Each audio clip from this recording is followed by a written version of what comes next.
आपके NEET exam में mixture based question पूछे जाते हैं। और ये दोनों फार्मूला थ्योरेटिकल क्वेश्चन में आपसे second law of thermodynamics and third law of thermodynamics खूब पूछा जाता है। इसे आप अच्छे से पढ़ के समझ के घोट के अपने नीट एग्जाम में जाएंगे। जितना आपको इफेक्टिव तरीके से एक एक पॉइंट बता के लाया गया है, आप देखिए सारे एम्स और नीट के प्रोजेक्टिव्स कैसे फूटते हैं। और दूसरी बात, आप जितनी एनर्जी खर्चा कर सकते हो उसी के हिसाब का तो काम करोगे। इसका मतलब स्पेंड हो रहा है, यानी फैल गई है।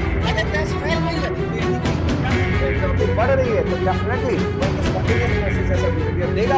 और फिर इसमें हमें जानने की जरूरत, 0 केल्विन पर प्योर क्रिस्टलाइन सब्सटेंस का एंट्रोपी क्या होता है। कहा था ना आपसे कि ये रिएक्शन की स्पॉन्टेनिटी के बारे में बताता है, ताकि वो क्या पहचान है जिससे हम पहचानें कि वो रिएक्शन स्पॉन्टेनियस होगा। और ये क्वेश्चन आपके लिए नीट एग्जाम के न्यूमेरिकल में सबसे पसंदीदा न्यूमेरिकल है आपके एनडीए वालों का, आपके नीट एग्जाम का। यानी कि सिर्फ डेल्टा एच 0 हो रहा है और इसकी वैल्यू नहीं पता भाई, इसकी वैल्यू क्या आ रहा है, और कुछ डेटा देते हैं तो हम इसको। और ध्यान ये रखना कि डेल्टा एच की वैल्यू किलो जूल में दी है, इसको सही से अपना जूल में बना के रख लेना। और इक्विलिब्रियम वाले अगर कॉन्सेंट्रेशन भरोगे तो आज ये रिएक्शन क्वेश्चन क्या बन जाएगा। इसमें मैंने आपको ढेर सारे क्वेश्चन करा दिए, अब आपको कोई प्रॉब्लम नहीं होनी चाहिए, बस इतना ही पढ़ना है।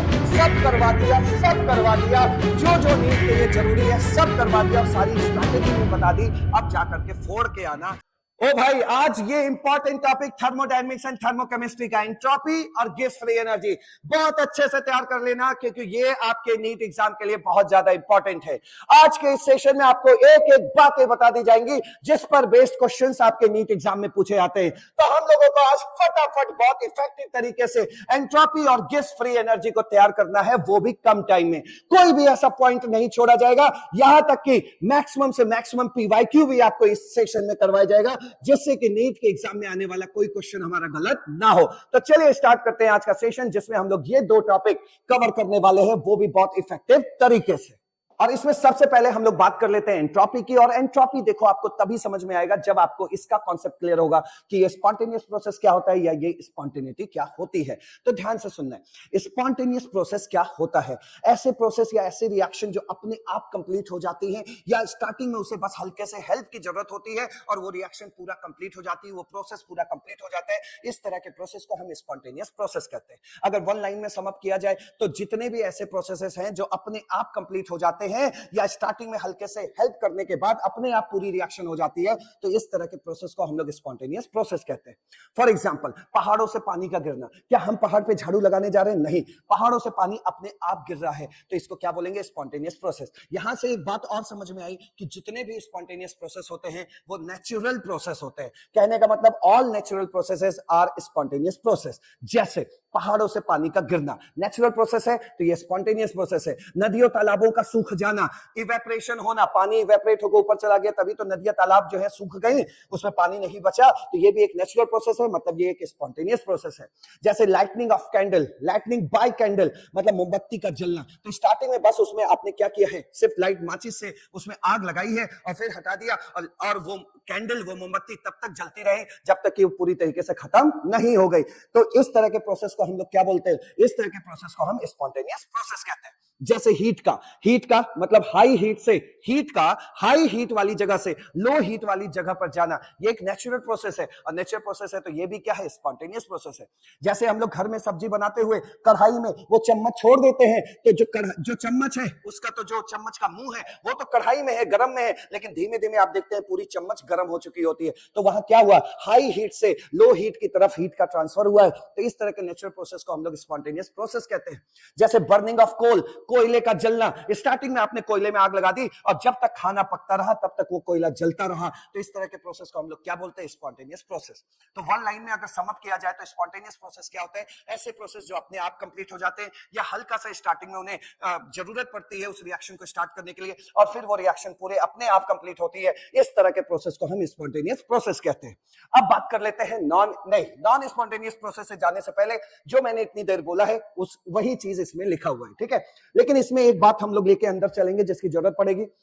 जितने भी नेचुरल प्रोसेस होते हैं वो स्पॉन्टेनियस प्रोसेस होते हैं, ये हम आपको बता चुके हैं। स्पॉन्टेनियस मतलब जो अपने आप हो जाए, उस प्रोसेस को स्पॉन्टेनियस बोलते हैं। और जितने भी नेचुरल प्रोसेसेस होते हैं वो अपने आप होते हैं। एक नेचुरल प्रोसेस क्या है? प्यार। तो देखिए प्यार भी अपने आप ही हो जाता है। तो यही जितने भी नेचुरल प्रोसेस होते हैं वो अपने आप कंप्लीट होते हैं, और वही क्या है? Spontaneous process. और जनरली जितने भी स्पॉन्टेनियस प्रोसेस या नेचुरल प्रोसेस होते हैं वो जनरली इरिवर्सिबल होते हैं। जनरली वो कैसे होते हैं? इरिवर्सिबल। इस पॉइंट का काम हमें अंदर पड़ेगा, इसीलिए मैंने आपको यहां पे बता दिया है, ठीक है। तो जनरली इरिवर्सिबल होते हैं कौन? नेचुरल प्रोसेस या स्पॉन्टेनियस प्रोसेस। अब बात करते हैं नॉन स्पॉन्टेनियस प्रोसेस। अब तो ये आपसे तो बहुत अच्छी तरीके से आप इसको बोल लोगे भाई, जो रिएक्शंस अपने आप नहीं हो पाती हैं, जिन रिएक्शन को करवाने के लिए हमें एक्सटर्नल एजेंट की जरूरत पड़ती है, एक्सटर्नल हेल्प की जरूरत पड़ती है, थ्रू आउट द रिएक्शन हमें वो एजेंट चाहिए, तब जाके वो रिएक्शन कंप्लीट हो रही है। तो इस तरह के प्रोसेस या इस तरह के रिएक्शन को हम लोग क्या बोलते हैं? Non spontaneous. तो फाइनली नॉन स्पॉन्टेनियस क्या होता है?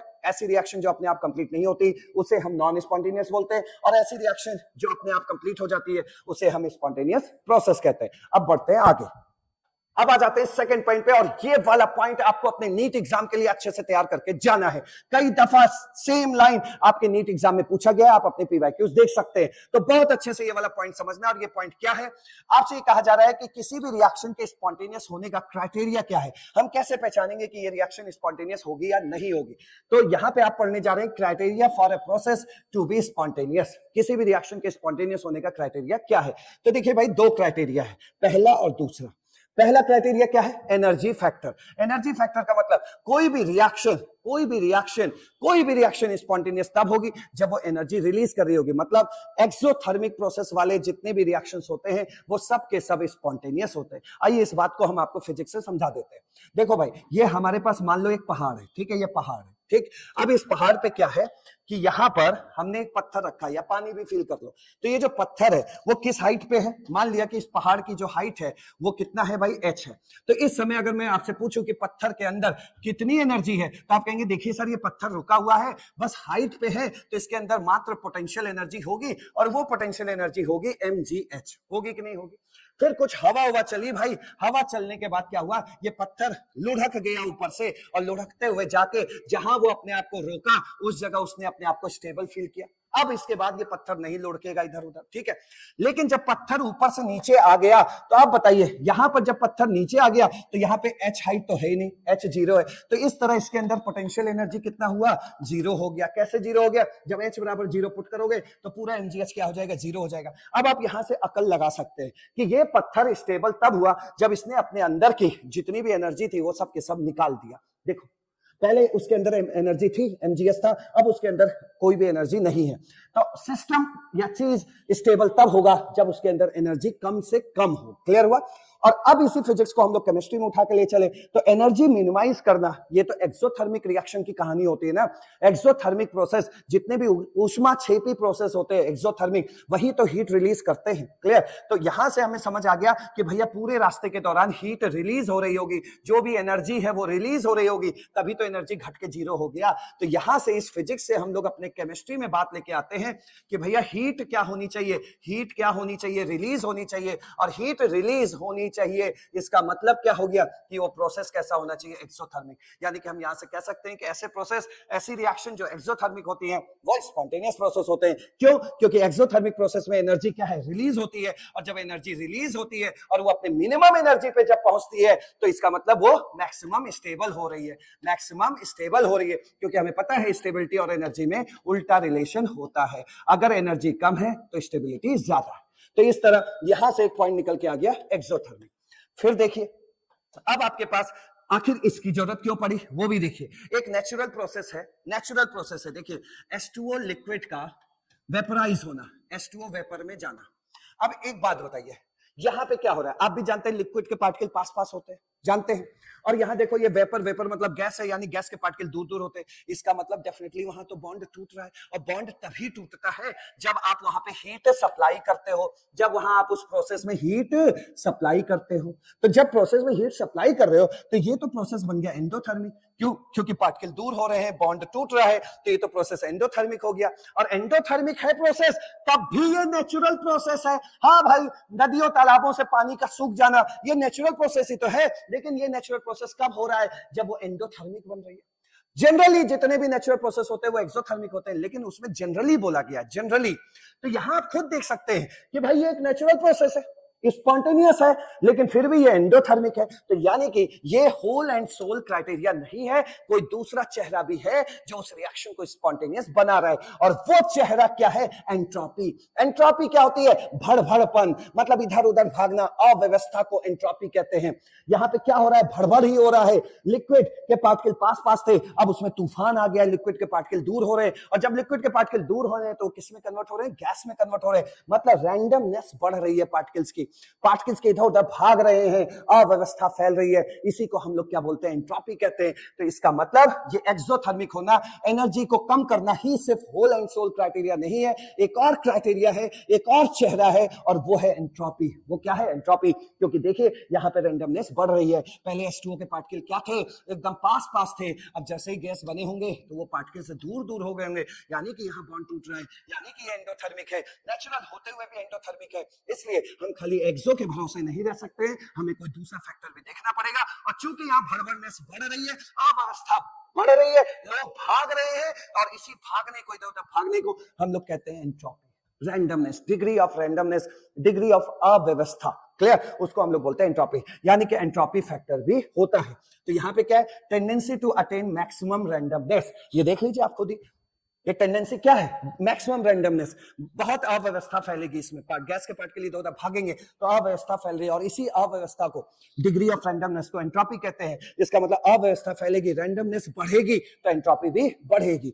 तो भाई दूसरा क्राइटेरिया क्या हुआ? Entropy factor. मतलब एंट्रोपी अगर ज्यादा है तो डेफिनेटली वो एक स्पॉन्टेनियस प्रोसेस है। अब चलते हैं आगे और दोनों लाइन को एक बार फिर पढ़ लेते हैं कि किसी भी रिएक्शन के स्पॉन्टेनियस होने का क्राइटेरिया है कि वो अपनी मिनिमम एनर्जी को पाए, यानी कि एनर्जी फैक्टर एक क्राइटेरिया बनेगा, और दूसरे वो ज्यादा से ज्यादा रैंडमनेस को पाए, भड़बड़पन को पाए, अव्यवस्था को पाए, मतलब एंट्रोपी फैक्टर बनेगा। क्लियर? तो आपको यहां से ये 2 पॉइंट तैयार करके जाना है वहां टिक लगाने के लिए, ठीक है? आगे बढ़ते हैं। अब इस स्पॉन्टेनियस प्रोसेस के लिए हमें कुछ सीखना है। मतलब अब हमने स्पॉन्टेनियस प्रोसेस को पूरी तरीके से एंट्रोपी के कंधे पे डाल दिया है, और ये एंट्रोपी हम समझ गए हैं, डिग्री ऑफ रैंडमनेस को एंट्रोपी कहते हैं, और इस एंट्रोपी को हम एस से शो करते हैं, ठीक है? तो कहीं भी इस चैप्टर में आपको एस लिखा हुआ मिलेगा तो वो है एंट्रोपी, और कहीं भी आपको अगर डेल्टा एस लिखा मिलेगा तो ये है एंट्रोपी चेंज। क्लियर? अब देखिए, सबसे पहले स्पॉन्टेनियस प्रोसेस। स्पॉन्टेनियस प्रोसेस हमें किस किस चीज के बारे में बताता है? या साफ सीधे जुबान से बोलो कि हम एंट्रोपी पढ़ रहे हैं। क्या पढ़ रहे हैं? एंट्रोपी।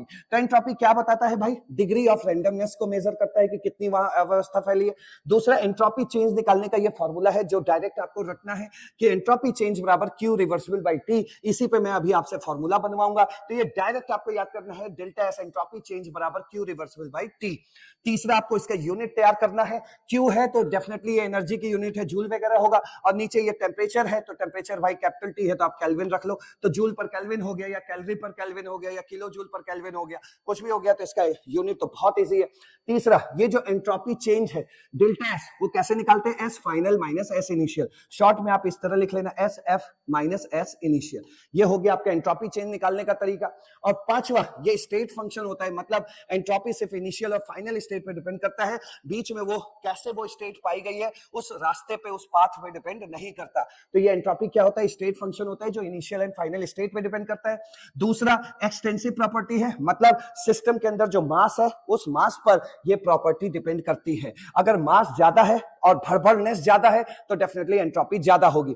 अगर मास कम है, आप ही से मैं पूछ रहा हूं कि 2 लाल वाली चींटियां हैं, ठीक है, और 1000 लाल वाली चींटियां हैं, अब वहां पे आपने बाय मींस किसी तरह वहां छेड़छाड़ कर दी, वहां पे जो है आपने कुछ चप्पल फेंक दिया या कुछ फेंक दिया, तो 2 चींटियां तो भागी तो उतना अव्यवस्था देखने को नहीं मिला, लेकिन 1000 चींटियां जब भागेंगी तो बहुत अव्यवस्था देखने को मिलेगी, और इसी अव्यवस्था को, डिग्री ऑफ रैंडमनेस को हम लोग एंट्रोपी कहते हैं। तो आप साफ बताइए, ये एंट्रोपी 1000 चींटियों पे संख्या पे डिपेंड किया नहीं की, तो वही चीज है, ये एंट्रोपी क्या है? एक्सटेंसिव प्रॉपर्टी होती है जो उस सिस्टम के मास पे डिपेंड करती है। नेक्स्ट आगे बढ़िए। अब जो है ये क्वेश्चंस आपके एग्जाम में पूछे गए थे, सीधा हम लोग इसको हिट करते जा रहे हैं और एंट्रोपी के लिए ज्यादा से ज्यादा चीजें सीखते जा रहे हैं।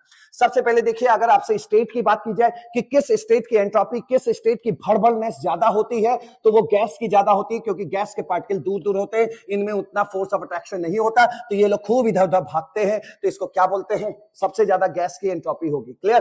क्योंकि इसके पार्टिकल दूर दूर होते हैं। लिक्विड के पार्टिकल पास पास होते हैं तो थोड़ी सी एंट्रोपी भड़बड़नेस कम होगी। सॉलिड के पार्टिकल तो एक जगह ही फिक्स होते हैं, एकदम पास पास होते हैं और एक जगह ही फिक्स होते हैं, तो ये बेचारे क्या इधर उधर भागेंगे, तो सॉलिड की एंट्रोपी बहुत कम होती है। तो इस तरह अगर स्टेट की बात की जाए तो गैसेस स्टेट की एंट्रोपी सबसे ज्यादा होगी, लिक्विड स्टेट की एंट्रोपी उससे कम होगी और सॉलिड स्टेट की एंट्रोपी सबसे कम होगी। अगली बात, एंट्रोपी ऑफ ग्रेफाइट और डायमंड। ध्यान से समझिए, ग्रेफाइट भी आपका कार्बन ही होता है और डायमंड भी आपका कार्बन ही होता है, लेकिन ये जो डायमंड है ये वेल ऑर्डर्ड है। वेल ऑर्डर्ड का मतलब इसमें जो चीजें हैं वो जगहों पे एकदम फिक्स है, और जब फिक्स है तो उसमें अव्यवस्था है नहीं, वेल ऑर्डर्ड है, एकदम अच्छे से व्यवस्थित है, तो इसलिए डायमंड की एंट्रोपी ग्रेफाइट से कम होती है।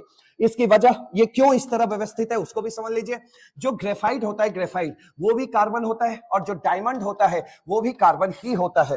कार्बन के वैलेंस शेल में आपको भी पता है 4 इलेक्ट्रॉन होते हैं, और डायमंड के वैलेंस शेल में भी देखिए 4 ही इलेक्ट्रॉन होता है। लेकिन जो डायमंड है उसका जब हाइब्रिडेशन निकालते हैं तो वो sp3 होता है, इसका मतलब उसके चारों इलेक्ट्रॉन बॉन्डिंग में पार्टिसिपेट कर रहे हैं, मतलब ड्यूटी पे लगे हुए हैं। लेकिन जब ग्रेफाइट का हाइब्रिडेशन निकलता है तो शीट स्ट्रक्चर की वजह से इसका हाइब्रिडेशन sp2 होता है, और sp2 का मतलब होता है कि इसमें सिर्फ 3 इलेक्ट्रॉन ही बॉन्ड बना रहे होंगे। इसका मतलब एक इलेक्ट्रॉन यहाँ पे आवारापन कर रहा है, एक इलेक्ट्रॉन यहाँ पे अव्यवस्था फैला रहा है, क्योंकि ये ड्यूटी पे नहीं लगा है। आप भी जानते हैं जब बोला जाता है घर में कि तुम्हारे पास कोई काम धंधा तो है नहीं, इसलिए सबको परेशान कर रहे हो, अव्यवस्था फैला रहे हो, तो वही है, इसके पास कोई काम धंधा तो है नहीं, बाकी लोग तो कम से कम ड्यूटी पे भी गए, तो इसलिए इसके अंदर अव्यवस्था होती है और इसके अंदर सब कुछ व्यवस्थित होता है। क्लियर? तो इसलिए जिसके अंदर सब कुछ व्यवस्थित है तो उसमें एंट्रोपी भड़बड़नेस कम होगी और ग्रेफाइट की ज्यादा होगी। बता दिया आपको reason. Next, on boiling entropy of egg increases. जो एग है उसको जब आप उबालते हैं तो वहां पे एंट्रोपी भड़बड़नेस बढ़ती है, तो ये चीज याद रखिएगा, एंट्रोपी ऑफ एग इंक्रीजेस मतलब एंट्रोपी बढ़ती है। क्लियर हो गया? अच्छा देखो, अगर एंट्रोपी बढ़ रही है तो अब इसको भी बोलचाल की भाषा में ले आओ। एंट्रोपी बढ़ रही है तो इसका मतलब चेंज इन एंट्रोपी क्या होगा?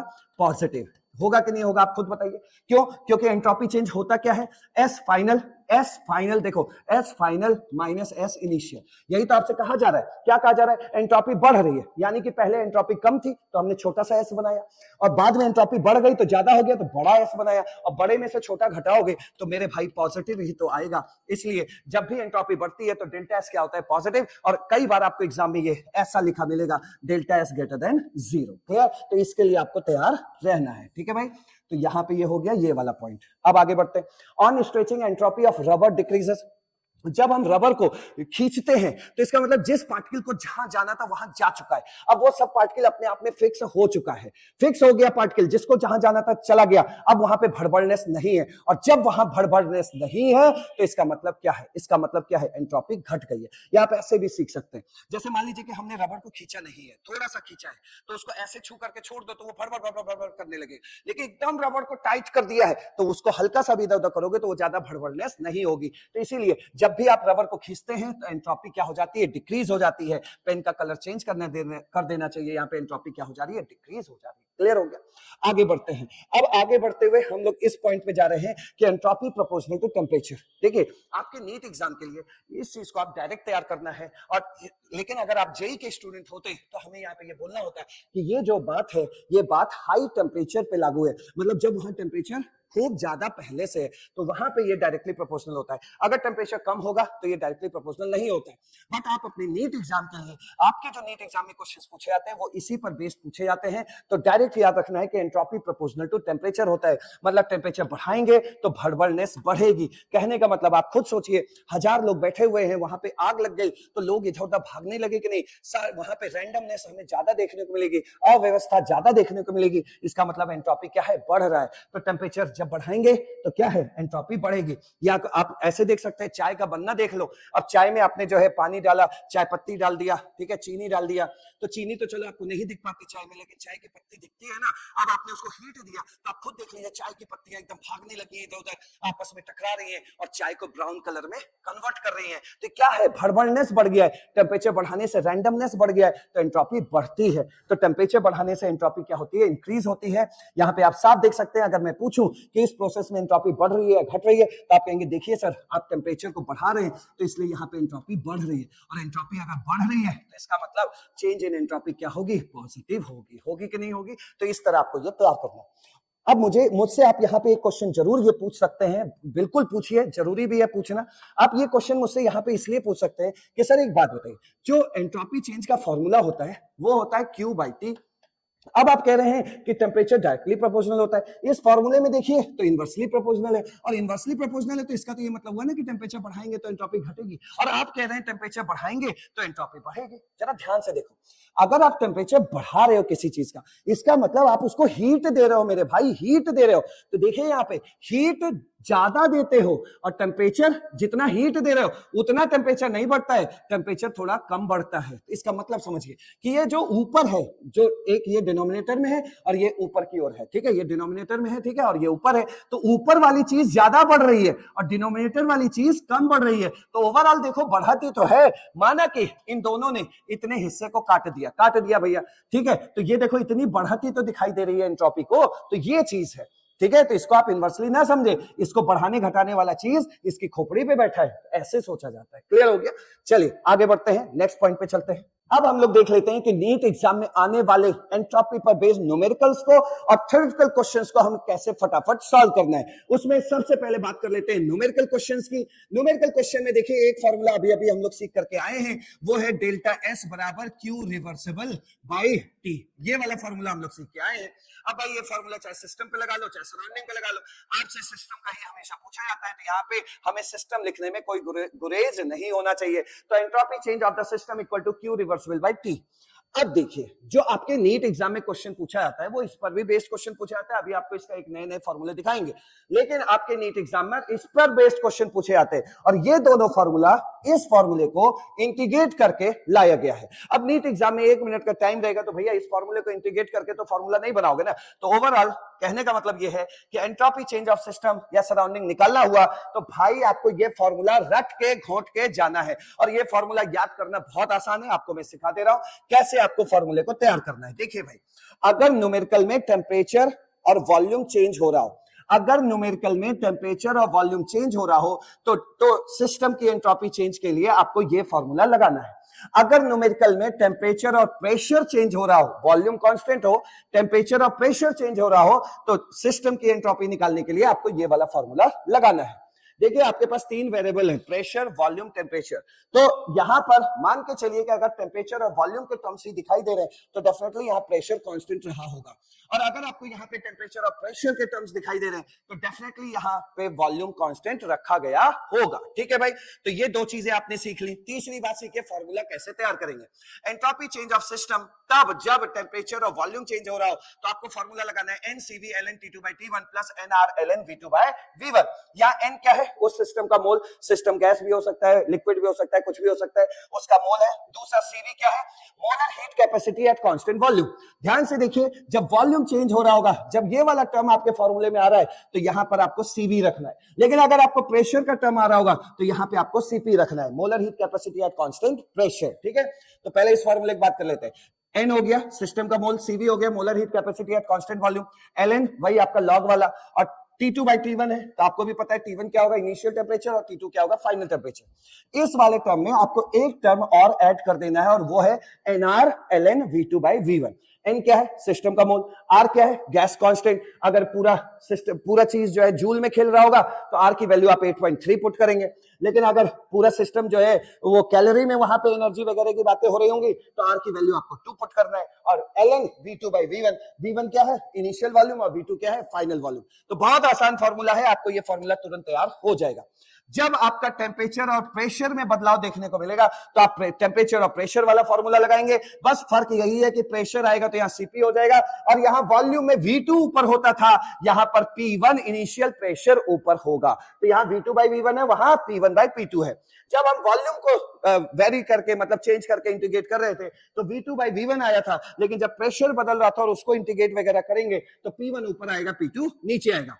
इस फॉर्मूले पे बेस्ड नीट 2019 में आपका एक न्यूमेरिकल पूछा गया है। चलिए अब इसका एप्लीकेशन देख लेते हैं। दोनों ही बिल्कुल आसान फॉर्मूला है, तुरंत तैयार हो जाता है। अब एप्लीकेशन देखो, न्यूमेरिकल आया आपके में कि आइडियल गैस है कोई, रिवर्सिबल आइसोथर्मल प्रोसेस है। एक बात बताइए, अगर आइसोथर्मल प्रोसेस है तो T1 और T2 बराबर होंगे कि नहीं होंगे? आइसोथर्मल मतलब टेम्परेचर कांस्टेंट रहता है, तो T1 T2 दोनों बराबर होंगे। अब एक बात सोचिए, अगर T1 T2 दोनों बराबर है तो ये तो कट के यहाँ पे क्या आ जाएगा, 1 आ जाएगा, और ln1 की वैल्यू क्या होती है, 0 होती है। और जब ln1 की वैल्यू 0 हो गई तो ये वाला पूरा टर्म ही 0 हो गया, ये पूरा टर्म 0 हो गया। तो अब आपका फॉर्मूला क्या बना, एंट्रोपी चेंज बराबर nR ln V2 by V1। Suppose आप ये वाला फॉर्मूला लगा रहे हैं इस केस में तो आइसोथर्मल प्रोसेस दे दिया, तो फिर से ये वाला पूरा, ये वाला जो है टर्म है ये 0 हो जाएगा, तो इस तरह ये वाला पूरा टर्म आपका 0 हो जाएगा। और जब ये पूरा टर्म 0 हो गया तो अब फॉर्मूला क्या बचा, डेल्टा सिस्टम बराबर nR ln P1 by P2। तो आइसोथर्मल प्रोसेस में आपका देखिए फॉर्मूला एकदम छोटा हो गया।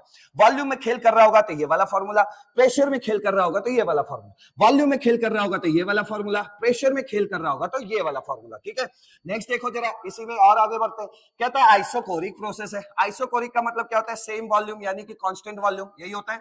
यानी कि V1 V2 आपस में बराबर होंगे, और V1 V2 अगर आपस में बराबर होंगे, V1 V2 अगर आपस में बराबर होंगे तो ये फिर बराबर है, तो कट गया, यहाँ पे कितना आ जाएगा 1, और ln1 की वैल्यू क्या होती है 0। तो इस तरह ये वाला पूरा टर्म क्या हो जाएगा, 0 हो जाएगा। और जब ये टर्म 0 हो गया तो आपका देखिए छोटा सा फॉर्मूला बचा, delta S system entropy change in the system equal to NCV ln T2 by T1। Simple, बहुत सिंपल, NCV ln T2 by T1। Clear हुआ? तो इस तरह से हमें न्यूमेरिकल करना है। और भी जो न्यूमेरिकल्स की चीजें आ रही हैं उसको भी मैं पहले आपको बता दे रहा हूं, न्यूमेरिकल में और कौन सा फॉर्मूला यूज करना है। देखिए, और ये फॉर्मूले बहुत छोटे छोटे फॉर्मूले, फटाफट देखिए। एक फॉर्मूला आपको हमेशा माइंड में रखना है कि डेल्टा एस बराबर क्या होगा, Q रिवर्सिबल बाई T। ये वाला फॉर्मूला तो आपको तैयार ही होगा, डेल्टा एस बराबर Q रिवर्सिबल बाई T। मैंने आपको प्रीवियस सेशन में भी सिखाया है कि अगर एट कांस्टेंट प्रेशर अगर हम हीट की बात करें तो एट कांस्टेंट प्रेशर हीट कुछ और नहीं, एंथैल्पी चेंज होता है। तो क्यों ना हम लोग इस फॉर्मूले की जगह, अगर कांस्टेंट प्रेशर पे काम करवाएगा तो क्यों ना Q रिवर्सिबल की जगह आज से अब डेल्टा एच भी सीख ले, लिखना हो जाएगा। चलिए, तो आज से एक नया फॉर्मूला बन गया, डेल्टा एच सिस्टम बराबर डेल्टा एच बाई टी, या फिर यहाँ पे ये भी कह सकते हैं डेल्टा एच सराउंडिंग बराबर डेल्टा एच बाई टी। देखिए भैया, सिस्टम सराउंडिंग दोनों का फॉर्मूला सेम होता है, बस आंसर में फर्क क्यों आता है कि सिस्टम का आंसर अगर +10 आ रहा है तो सराउंडिंग का हो जाएगा -10। कहने का मतलब अगर सिस्टम कोई चीज पा रहा है तो वो उसको कौन दे रहा है, सराउंडिंग दे रहा है, तो सराउंडिंग लॉस कर रहा है वो चीज, तो सराउंडिंग माइनस में हो जाएगा, सिस्टम किस में हो जाएगा, प्लस में हो जाएगा। बस आंसर में फर्क आता है, बाकी जो है फॉर्मूला एग्जैक्टली सिस्टम और सराउंडिंग के लिए सेम लगता है। क्लियर हो गया? तो इसमें घबराने की जरूरत नहीं है। कल को आपको सराउंडिंग का पूछेगा तो धड़ल्ले से यही फॉर्मूला लगा, भाई एंट्रोपी चेंज ऑफ सराउंडिंग क्या है, delta H by T, entropy change of system delta H by T. जो आंसर आना होगा वो आएगा, प्लस में आएगा माइनस में आएगा, वो अपने आप आ जाएगा। क्लियर हो गया? चलिए, अब देखिए ये फॉर्मूला, एक नया फॉर्मूला दिख गया। अब आपको कहता है कि भाई एंट्रोपी चेंज ऑफ फ्यूजन बता दो। फ्यूजन का क्या मतलब होता है? फ्यूजन का मतलब होता है फ्रीज होना। फ्रीज कौन सी चीज होती है भाई? लिक्विड होता है, वो बर्फ बनता है, सॉलिड बनता है। तो लिक्विड से सॉलिड बनने के केस में जो एंट्रोपी चेंज निकाला जाता है फ्यूजन में, वो कैसे निकालना है? बस आपको फ्यूजन सजा देना है, फॉर्मूला यही लगेगा। बहुत आसान फॉर्मूला है, delta H fusion by T, जहां टी क्या है, उस लिक्विड का फ्रीजिंग पॉइंट। क्लियर? अब देखिए यहाँ पे entropy change of vaporization. Vaporization भी आप जानते हो, किसी लिक्विड का गैस बन जाना, वेपर बन जाना, इसी को हम लोग क्या बोलते हैं, वेपराइजेशन बोलते हैं। तो फॉर्मूला चुपचाप सजा दो, डेल्टा एच वेपराइजेशन बराबर delta H vaporization by T, जहां टी क्या है, उस लिक्विड का बॉइलिंग पॉइंट। बहुत आसान फॉर्मूला है जो कि यहीं से डिराइव करके बनाया गया है। तो ये फ्रिक्वेंटली यूज्ड फॉर्मूलेज हैं। क्लियर? तो अब ये हो गया न्यूमेरिकल स्ट्रेटेजी कि हमको ये तीन फार्मूले, ये तीन, इसको आप तीन फार्मूले क्यों कहें, इसको आप कहें बस एक फार्मूला है हमारे पास, तो एक फार्मूला ये और दो फार्मूला वो लेके जाना है आपको, और कोई आपको बीच में न्यूमेरिकल में कोई प्रॉब्लम नहीं आएगी। और ये एप्लीकेशन मैंने आपको सिखा दिया है, इसमें अब कोई दिक्कत नहीं होनी चाहिए। तो एक फार्मूला ये, एक फार्मूला ये और एक फार्मूला वहां पे, तीन फार्मूले के साथ एंट्रोपी के सारे क्वेश्चन सॉल्व हो जाएंगे। ठीक है, अब बात कर लेते हैं हम लोग पहले एंट्रोपी के थ्योरेटिकल क्वेश्चन को कैसे सॉल्व करते हैं। चलिए, और अब देखो थ्योरेटिकल क्वेश्चन के लिए सिर्फ आपको दो स्ट्रेटेजी तैयार करनी है। पहली स्ट्रेटेजी ये है कि भाई आपको वहां रिएक्शन दिया हुआ, रिएक्शन के नीचे सॉलिड, गैस, ये सब कुछ लिखा हुआ वहां पे मिलेगा। तो देखो भाई, अगर कोई रिएक्शन दिया और रिएक्शन में एक भी टर्म गैस का दिख जाए तो फिर आपको उस क्वेश्चन को डेल्टा एनजी से सॉल्व करना है। ठीक है, और अगर आपको पूरी रिएक्शन के दौरान कहीं भी आपको एक भी टर्म गैस का नजर ना आए, ठीक है, गैस छोड़ के हर कोई मौजूद हो, गैस का टर्म ना हो, तो उसमें फिर आपको नंबर ऑफ मोल से सॉल्व करना है। कैसे सॉल्व करते हैं आइए सिखा देते हैं फटाफट। देखिए, यहाँ पे आपको गैस का टर्म दिखाई दे रहा है, एक भी टर्म गैस का दिखाई दे दिया तो बस हो गया, हाँ डेल्टा एनजी से सॉल्व करना है। यहाँ तो चलो दो दो टर्म दिखाई दे रहे हैं गैस के, ठीक है, तो डेल्टा एनजी से सॉल्व करना है। डेल्टा एनजी हम कैसे निकालते हैं? डेल्टा एनजी होता क्या है? गैसियस मोल्स का डिफरेंस। क्या करते हैं उसमें? प्रोडक्ट साइड में जितने भी गैस हैं उनका मोल लिख लीजिए, माइनस रिएक्टेंट साइड में जितने भी गैस हैं उनका मोल ले आइए और उनका डिफरेंस निकाल दीजिए, तो वो बन जाता है डेल्टा एनजी। आइए अप्लाई करते हैं। देखिए इस रिएक्शन को जब हमने आंखों से देखा तो गैस वाला दिखाई दिया, और अगर गैस वाला दिखाई दे रहा है तो डेल्टा एनजी से सॉल्व करना है। डेल्टा एनजी निकाल लेते हैं। डेल्टा एनजी क्या होता है? प्रोडक्ट साइड में कोई गैस है, हाँ गैस है, उसका मोल कितना है? एक। रिएक्टेंट साइड में कौन सा गैस है? ये वाला गैस है, तो इसका मोल क्या है? हाफ है, और ये तो सॉलिड है तो इसे तो हमें अपनी नजरों से अभी नहीं देखना है। तो डेल्टा एनजी कैसे निकलेगा? प्रोडक्ट साइड का मोल माइनस रिएक्टेंट साइड का मोल, ये आ गया, तो कितना आया भाई? प्लस का हाफ, ठीक है, प्लस का हाफ। अगर डेल्टा एनजी की वैल्यू पॉजिटिव में आ रही है, अगर डेल्टा एनजी की वैल्यू पॉजिटिव में आ रही है तो एंट्रोपी चेंज क्या होगा? पॉजिटिव होगा, मतलब एंट्रोपी बढ़ेगी। तो एंट्रोपी क्या होगा? बढ़ेगा, और एंट्रोपी बढ़ेगा तो एंट्रोपी चेंज क्या आएगा? पॉजिटिव आएगा। एंट्रोपी चेंज कैसे निकालते हैं आप बताइए? एंट्रोपी चेंज कैसे निकालते हैं? एंट्रोपी चेंज कैसे? S final minus S initial. आप देख रहे हो कि यहां पर एंट्रोपी क्या हो रही है? बढ़ रही है, तो यानी कि जो एंट्रोपी फाइनल होगी वो बड़ी होगी और एंट्रोपी जो इनिशियल होगी वो छोटी होगी। तो आप खुद देख सकते हैं, बड़ा माइनस छोटा करोगे तो ये पॉजिटिव में ही तो आंसर आएगा। तो एंट्रोपी चेंज क्या हो गया? पॉजिटिव। तो इस तरह आपको ये क्वेश्चन करना है। यहां पर दूसरा पॉइंट देखिए, सपोज हमें कोई दूसरी रिएक्शन दी होती और वहां डेल्टा एनजी का जो वैल्यू है वो निगेटिव आ जाता। अगर डेल्टा एनजी की वैल्यू निगेटिव आ जाती तो आपको समझ लेना है कि यहां पर एंट्रोपी क्या होगी? डिक्रीज होगी। मैं अलग से लिख दे रहा हूं, आप देख लेना। अगर डेल्टा एनजी की वैल्यू ग्रेटर देन 0 हो रही है तो इसका मतलब होता है एंट्रोपी बढ़ेगी, और एंट्रोपी अगर बढ़ रही है तो फिर आप समझ जाइएगा एंट्रोपी चेंज क्या आएगा? पॉजिटिव आएगा। लेकिन अगर डेल्टा एनजी की वैल्यू जब डिफरेंस आपने निकाला और वो निगेटिव में आ गई, निगेटिव आ गई, तो आप समझ लीजिएगा कि यहां पर ये किसको बता रहा है कि एंट्रोपी घट रही है। और अगर एंट्रोपी घट रही है तो यानी कि फाइनल एंट्रोपी कम होगी, इनिशियल एंट्रोपी ज्यादा होगी। तो छोटा माइनस बड़ा करोगे तो भैया निगेटिव में आंसर आएगा, तो एंट्रोपी चेंज क्या हो जाएगा? निगेटिव हो जाएगा। तो ये बस स्ट्रेटजी इसलिए दी मैंने ताकि आपको दोनों इस क्वेश्चन में डिफरेंस समझ में आ जाए कि एक भी गैस टर्म आ जाए तो सीधा डेल्टा एनजी पे हिट करके क्वेश्चन को जवाब देना है, और ये आपके सामने रहा। क्लियर हुआ? अब बात कर लेते हैं कि सर वो क्वेश्चन जिसमें गैस के टर्म ही नहीं मौजूद है तो डेल्टा एनजी निकालेंगे तो वहां तो 0 आ जाएगा। तो इसका क्या मतलब? एंट्रोपी बढ़ घट नहीं रही है? बिल्कुल बढ़ घट रही है। ऐसे केसेस में जिसमें आपको कोई भी गैस ना दिया हो तो वहां पे आप कहेंगे कि ड्यूरिंग रिएक्शन, देखिए ये रिएक्शन इधर से इधर जा रही है, अगर इधर से इधर जाने पे, लेफ्ट से राइट जाने पे नंबर ऑफ मोल्स बढ़ रहे तो समझ लीजिएगा एंट्रोपी बढ़ रही है। यहां पे देखिए NH4Cl सॉलिड है, ठीक है, ये जब टूटा तो किसमें हुआ? NH4 प्लस एक्वस और Cl minus aqueous. Number of particle बढ़ रहे हैं। नंबर ऑफ पार्टिकल अगर बढ़ेंगे, आप बताइए, आपने 50 मेहमान बुलाए थे और 50 लोगों ने 50 को और ले आए अपने साथ, तो 100 लोग हो गए। तो भैया अव्यवस्था फैल गई नहीं फैल गई? वही चीज है, यहाँ पे नंबर ऑफ पार्टिकल अगर बढ़ेंगे तो अव्यवस्था फैलेगी, डिग्री ऑफ रैंडमनेस फैलेगी, यानी कि एंट्रोपी बढ़ेगी। तो खुद देखो, यहां से वहां गए तो हुआ क्या? ये सबसे पहले ये भाई साहब पूरा का पूरा 1 मोल था। कितना था ये? सिर्फ 1 मोल था। लेकिन जब ये किसी महफिल में पहुंचा तो ये भाई साहब 2 मोल हो गए। सॉरी, ये दोनों क्या हो गए? 1-1 मोल करके क्या हो गए? 2 मोल हो गए। तो नंबर ऑफ मोल्स क्या हो गया? बढ़ गया। 1 + 1 2 मोल। इस साइड में आपका 1 मोल है और इस साइड में टोटल आपके पास 2 मोल है। तो नंबर ऑफ मोल्स अगर बढ़ रहे हैं तो इसका मतलब आप रखेंगे नंबर ऑफ मोल्स अगर इंक्रीज हो रहा है तो एंट्रोपी इंक्रीज हो रहा है, और एंट्रोपी इंक्रीज हो रहा है तो फाइनल एंट्रोपी ज्यादा आएगी, इनिशियल एंट्रोपी तो कम रही होगी। तो बड़ा माइनस छोटा करोगे तो एंट्रोपी चेंज भी क्या आएगा? पॉजिटिव आएगा। तो दोनों क्वेश्चन की स्ट्रेटेजी मैंने आपको दी है, एकदम धड़ल्ले से आपको सॉल्व करना है। जैसे एक क्वेश्चन नीट में भी आया कि अगर हम चीनी को पानी में घोलें तो एंट्रोपी बढ़ेगी ही नहीं बढ़ेगी? आप खुद देख लीजिए ना, जैसे ही चीनी को पानी में डालोगे वो घुलने लगेगी, इधर उधर भागने लगेगी, घुलने लगेगी, फटाफट घुलने लगेगा, तो ये एंट्रोपी बढ़ गया। उसी तरह अगर चीनी से नहीं फील हो रहा है तो आपने सरदर्द में डिस्प्रिन की गोली खाई होगी, तो बस आप क्या करो, पानी में जगह डिस्प्रिन की गोली छोड़ दो, एकदम भड़बड़ाहट स्टार्ट हो जाएगी वहां पे, और उस भड़बड़ाहट को हम क्या बोलते हैं? एंट्रोपी बोलते हैं। तो इस तरह dissolution of Disprin in water या dissolution of sugar in water, dissolution of NaCl नमक इन वाटर, जब भी किसी चीज को, किसी सॉल्ट को किसी पानी में घोलोगे तो भड़बड़ाहट बढ़ेगी ही बढ़ेगी, और एंट्रोपी, इसी को तो एंट्रोपी कहते हैं। तो एंट्रोपी बढ़ेगी, और एंट्रोपी बढ़ेगी तो एंट्रोपी चेंज क्या आएगा?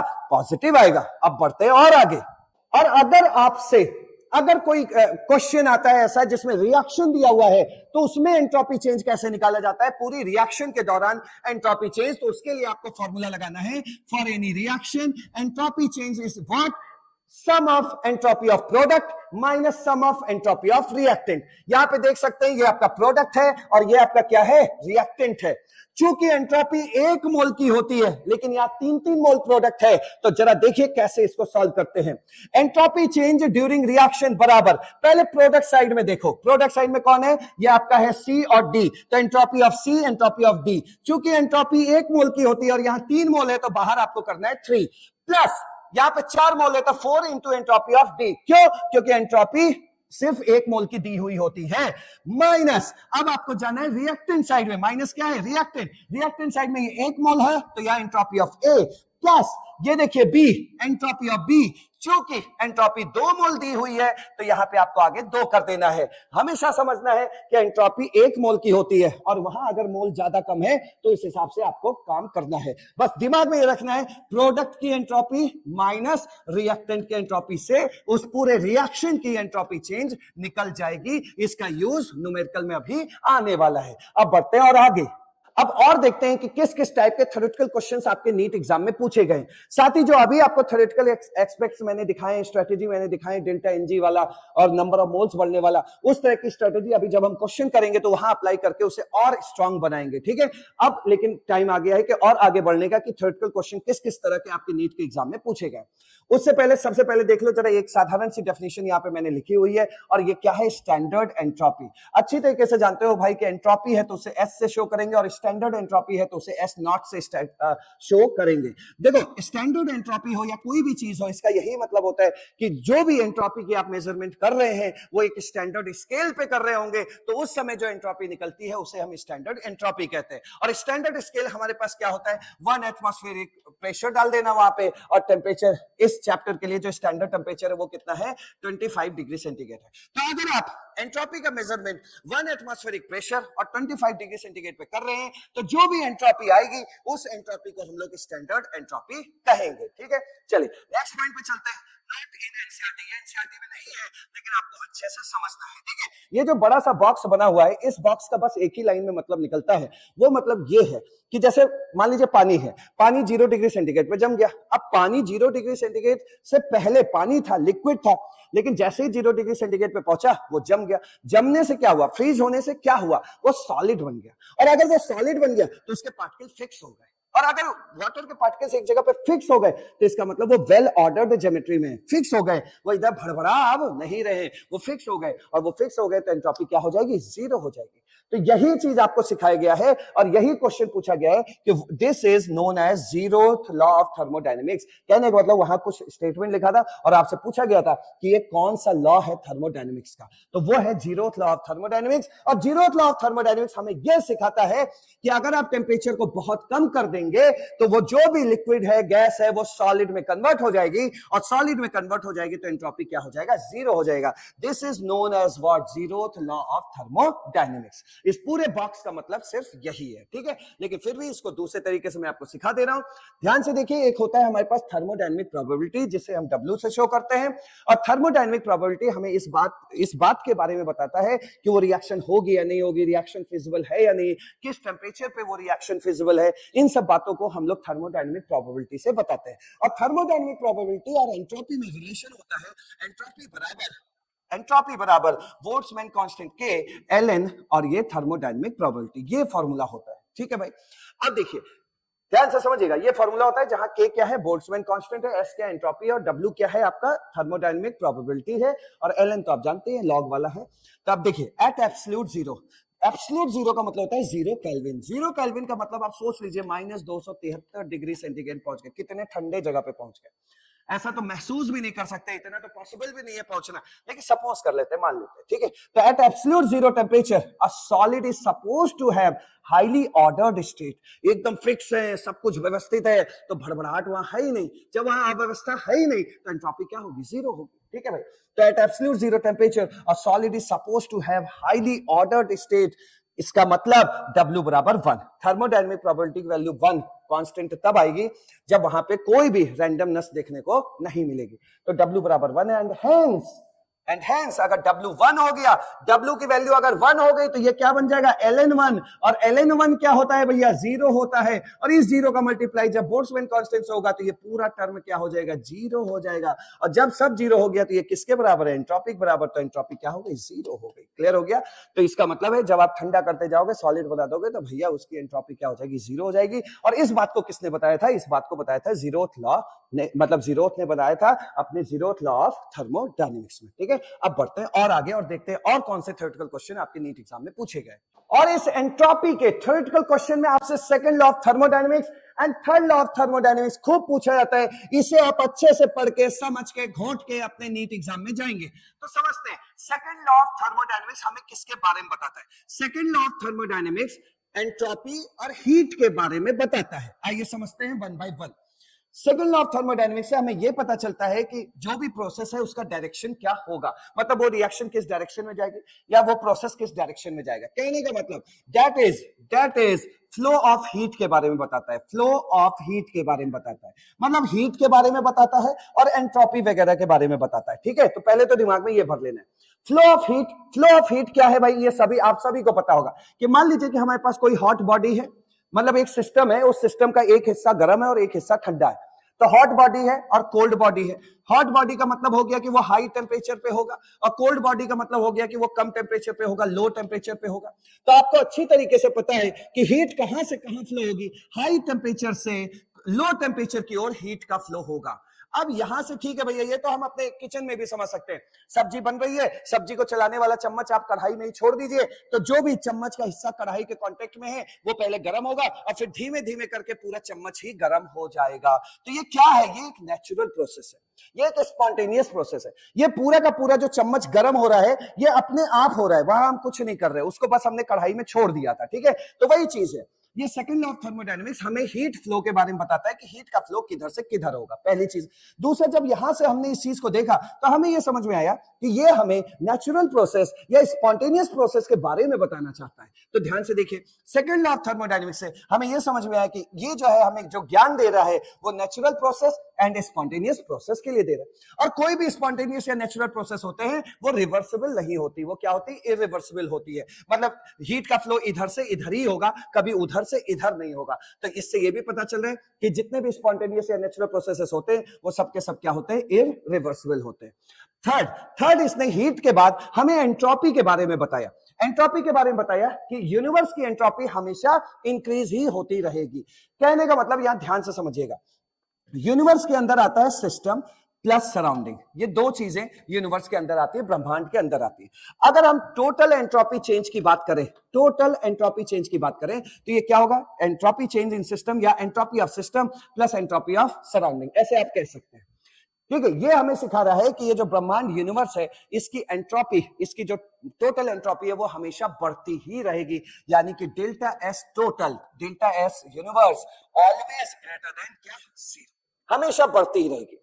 किस केस के लिए वो समझिए, अगर रिएक्शन स्पॉन्टेनियस है या वो जो सिस्टम है, जो यूनिवर्स है, यूनिवर्स में जो हम जिस सिस्टम को हम देख रहे हैं वो अगर आइसोलेटेड सिस्टम है, नीट में क्वेश्चन पूछा अच्छे से सुनना, अगर वो आइसोलेटेड सिस्टम है, देश दुनिया से दूर सिस्टम है, मतलब उस सिस्टम में ना तो हीट एंटर कर रही है ना तो हीट जो है बाहर जा रही है, तो आइसोलेटेड अगर सिस्टम है तो उसकी एंट्रोपी बढ़ती ही रहेगी, यानी कि हम उसको देख करके ये कह सकते हैं कि पूरे यूनिवर्स की एंट्रोपी लगातार बढ़ती ही रहेगी, पहली चीज। दूसरा, अगर वो सिस्टम आइडियल है, अगर वो सिस्टम आइडियल है या रिवर्सिबल है तो उसकी एंट्रोपी क्या होगी, उसकी एंट्रोपी क्या होगी, कांस्टेंट रहेगी लेकिन कभी घटेगी नहीं। कहने का मतलब यूनिवर्स की एंट्रोपी हमेशा बढ़ती रहेगी, घटेगी नहीं, निगेटिव में नहीं आएगी। यूनिवर्स की एंट्रोपी हमेशा बढ़ती रहेगी या ज्यादा से ज्यादा कांस्टेंट हो सकती है। बढ़ती कब रहेगी, अगर रिएक्शन स्पॉन्टेनियस हुआ तो फिर भैया टोटल एंट्रोपी जिंदगी भर बढ़ती रहेगी, किसकी, यूनिवर्स की। लेकिन अगर प्रोसेस या कोई भी चीज आइडियल हुआ, रिवर्सिबल हुआ तो एंट्रोपी क्या होगी, कांस्टेंट हो जाएगी, मतलब इक्वल टू 0 हो सकती है, इक्वल टू 0 हो सकती है, कांस्टेंट हो सकती है, लेकिन नेगेटिव कभी नहीं होगी, डिक्रीज कभी नहीं होगी। ये आपको सिखाता है कौन, second law of thermodynamics. Clear हुआ। तीसरी बात समझिए, यहां से तो आपको ये आप इक्वल टू वाला छोड़ भी दीजिए तो कोई दिक्कत नहीं है, ठीक है।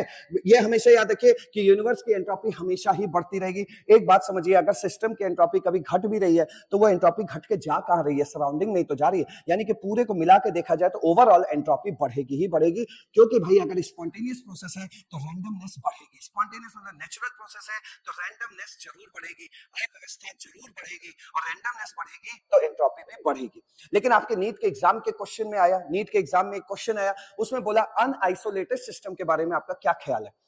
कहने का मतलब ये जो लाइन लिखी गई है ये तभी पॉसिबल है जो भी सिस्टम आप ऑब्जर्व कर रहे हैं वो आइसोलेटेड हो, उसमें ना तो हीट एंटर करे और ना तो हीट बाहर जाए, ऐसे सिस्टम की बात हो रही थी। लेकिन आपके नीट एग्जाम में पूछा अनआइसोलेटेड सिस्टम के बारे में, तो देखिए अगर अनआइसोलेटेड सिस्टम है, कहने वाला उसके आसपास भी एक दो चार चीजें हीट देने हीट खींचने वाली चीजें मौजूद हैं उस सिस्टम के आसपास, तो फिर एंट्रोपी बढ़ भी सकती है और घट भी सकती है। क्यों? क्योंकि उस सिस्टम के अंदर हीट जा भी सकती है और उस सिस्टम से हीट निकल भी सकती है। अगर हीट जाएगी तो वहां पे जितने भी पार्टिकल्स हैं उनकी काइनेटिक एनर्जी बढ़ जाएगी, काइनेटिक एनर्जी बढ़ने से वो इधर उधर भागने लगेंगे जिससे एंट्रोपी बढ़ जाएगी। अगर उस सिस्टम से हीट निकल आई तो वहां पे काइनेटिक एनर्जी घट जाएगी, पार्टिकल इतना नहीं भागेंगे जिससे एंट्रोपी घट जाएगी। तो याद रखिएगा कि सिर्फ आइसोलेटेड सिस्टम का ही एंट्रोपी जिंदगी भर बढ़ता है या ज्यादा से ज्यादा कांस्टेंट होगा, कभी नहीं घटेगी। लेकिन अगर अनआइसोलेटेड सिस्टम पूछा गया तो उसकी एंट्रोपी बढ़ भी सकती है और घट भी सकती है। यही वाला क्वेश्चन आपके नीट एग्जाम में आया था, ठीक है। अब चलते हैं third law of thermodynamics. Third law of thermodynamics हमें मेनली किसके बारे में बताया है, तो थर्ड लॉ ऑफ थर्मोडायनेमिक्स जो आपके नीट एग्जाम में क्वेश्चन आया था वो ये है। लेकिन उससे पहले ये दो लाइन समझ लेते हैं।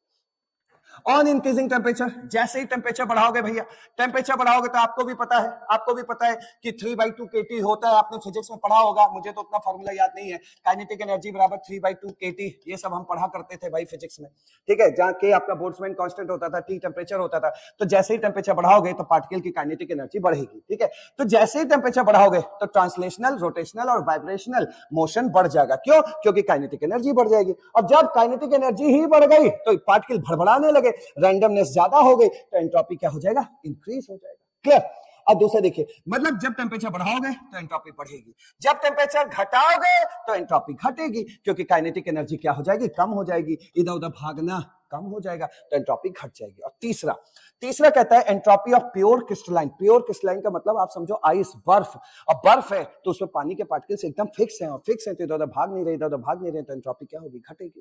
तो ये कहता है कि the entropy of any pure crystalline substance approaches to zero, उसकी एंट्रोपी जीरो हो जाती है जब temperature approaches to absolute zero, मतलब 0 केल्विन पर जब टेम्परेचर करते हो, टेम्परेचर को घटा के 0 केल्विन -273 डिग्री सेंटीग्रेड पहुंचा देते हो, तो भैया इतना ठंडा कर देते हो चीजों को, तो जो भी प्योर क्रिस्टलाइन सब्सटेंस होता है उसकी एंट्रोपी क्या होती है, जीरो होती है। तो फिर से एक लाइन पढ़ लेते हैं, the entropy of any pure crystalline substance. तो इसको आपको अच्छे से नोट करके स्टार बना लेना है, क्योंकि आपके नीट एग्जाम में आया था परफेक्टली क्रिस्टलाइन, ठीक है। तो the entropy of any pure crystalline substance approaches to zero, entropy zero हो जाती है तब जब टेम्परेचर कहां पहुंच जाए, 0 kelvin. This is called third law of thermodynamics. Clear? तो ये अब थ्योरेटिकल बातें खत्म हुई एंट्रोपी की, और अब हम लोग देख लेते हैं गिब्स फ्री एनर्जी, और उसके बाद देखते हैं कैसे क्वेश्चन एंट्रोपी और गिब्स फ्री एनर्जी पे पूछे जाते हैं। चलिए ना, अब आ चुके हैं हम लोग Gibbs energy and Gibbs free energy. आप देख सकते हैं कि ये जो भी कॉन्सेप्ट अब हम पढ़ने जा रहे हैं और जो अभी तक हम लोगों ने पढ़ा है, ये दोनों कॉन्सेप्ट यहां पे जाके असेंबल होंगे, तो आप समझ सकते हैं कि बिना इसको समझे जितना भी पीछे आपने पढ़ा है वो अधूरा है। क्लियर हुआ? और दूसरी बात, इसकी अहमियत देखनी हो तो अपने नीट एग्जाम के पीवाईक्यूज को देखो तो समझ में आ जाएगा कि ये सेक्शन अब कितना इंपॉर्टेंट होने वाला है। तो बहुत नजरें स्टेबल करके आपको पढ़नी है, अपने ऑप्टिक्स को एकदम स्टेबल रखना और बहुत अच्छे से पढ़ना। नीट पॉइंट ऑफ व्यू से ये बहुत इंपॉर्टेंट है। देखिए यहां पे दो हेडिंग लिखी हुई है, Gibbs energy and Gibbs free energy. इसके आगे ये जो लिखा हुआ है ना, गिब्स और गिब्स, ये जो गिब्स है ये साइंटिस्ट का नाम है जिन्होंने हमें ये कॉन्सेप्ट दिया था, तो उनके सम्मान में, उनके ऑनर में हम लोग यहाँ पे उनका नाम जोड़ देते हैं गिब्स, और कोई मतलब इस गिब्स का नहीं है, ठीक है। दूसरी बात, ये जो गिब्स एनर्जी है या गिब्स फ्री एनर्जी है, इसे हम कैपिटल जी से शो करते हैं। अंदर जाने से पहले हमें ये समझ लेना चाहिए कि आखिर ये फ्री एनर्जी क्या है। देखिए फ्री एनर्जी का मतलब है कि वो एनर्जी जिसको जिसको वो सिस्टम खर्चा कर सके। कहने का मतलब एक बार बात को समझिएगा, मान लीजिए मेरी बॉडी एक सिस्टम है, ठीक है, तो मेरे अंदर 10 रुपए की एनर्जी है, उसमें से मैं 2 रुपए की एनर्जी खर्चा नहीं कर सकता। क्यों नहीं कर सकता? क्योंकि मैं उस 2 रुपए से अपने आप को जिंदा रखूंगा। कहने का मतलब मुझे अपने सांसों को चलाने के लिए मेरी बॉडी को 2 रुपए की एनर्जी चाहिए ही चाहिए। क्लियर हो गया? तो मेरे बॉडी में कितने रुपए की एनर्जी थी? 10 रुपए की। तो अब मैं खर्चा कितना कर सकता हूं? भैया 2 रुपए तो मुझे चाहिए ही चाहिए अंदर रखने के लिए, तो मैं मैक्सिमम 8 रुपए खर्चा कर सकता हूं। तो मैक्सिमम कितनी एनर्जी मैं खर्च कर सकता हूं, उसी को फ्री एनर्जी बोलते हैं। और दूसरी बात, आप जितनी एनर्जी खर्चा कर सकते हो उसी के हिसाब का तो काम करोगे, तो इसका मतलब वो आपके बॉडी का मैक्सिमम वर्क डन कहलाएगा, क्योंकि आपने अपनी बॉडी से जितनी एनर्जी को यूटिलाइज कर सकते थे आपने उस एनर्जी को यूटिलाइज किया है काम करने में। तो फ्री एनर्जी क्या होती है?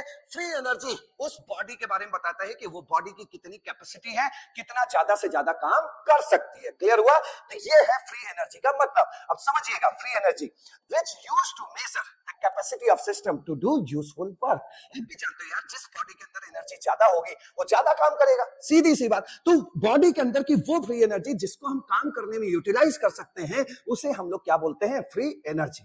दूसरा, ये जो गिब्स एनर्जी है जिसे जी से आप शो कर रहे हैं, ये गिब्स एनर्जी एक ऐसा पैरामीटर है जो रिएक्शन के स्पॉन्टेनियस नॉन स्पॉन्टेनियस होने के बारे में बताता है।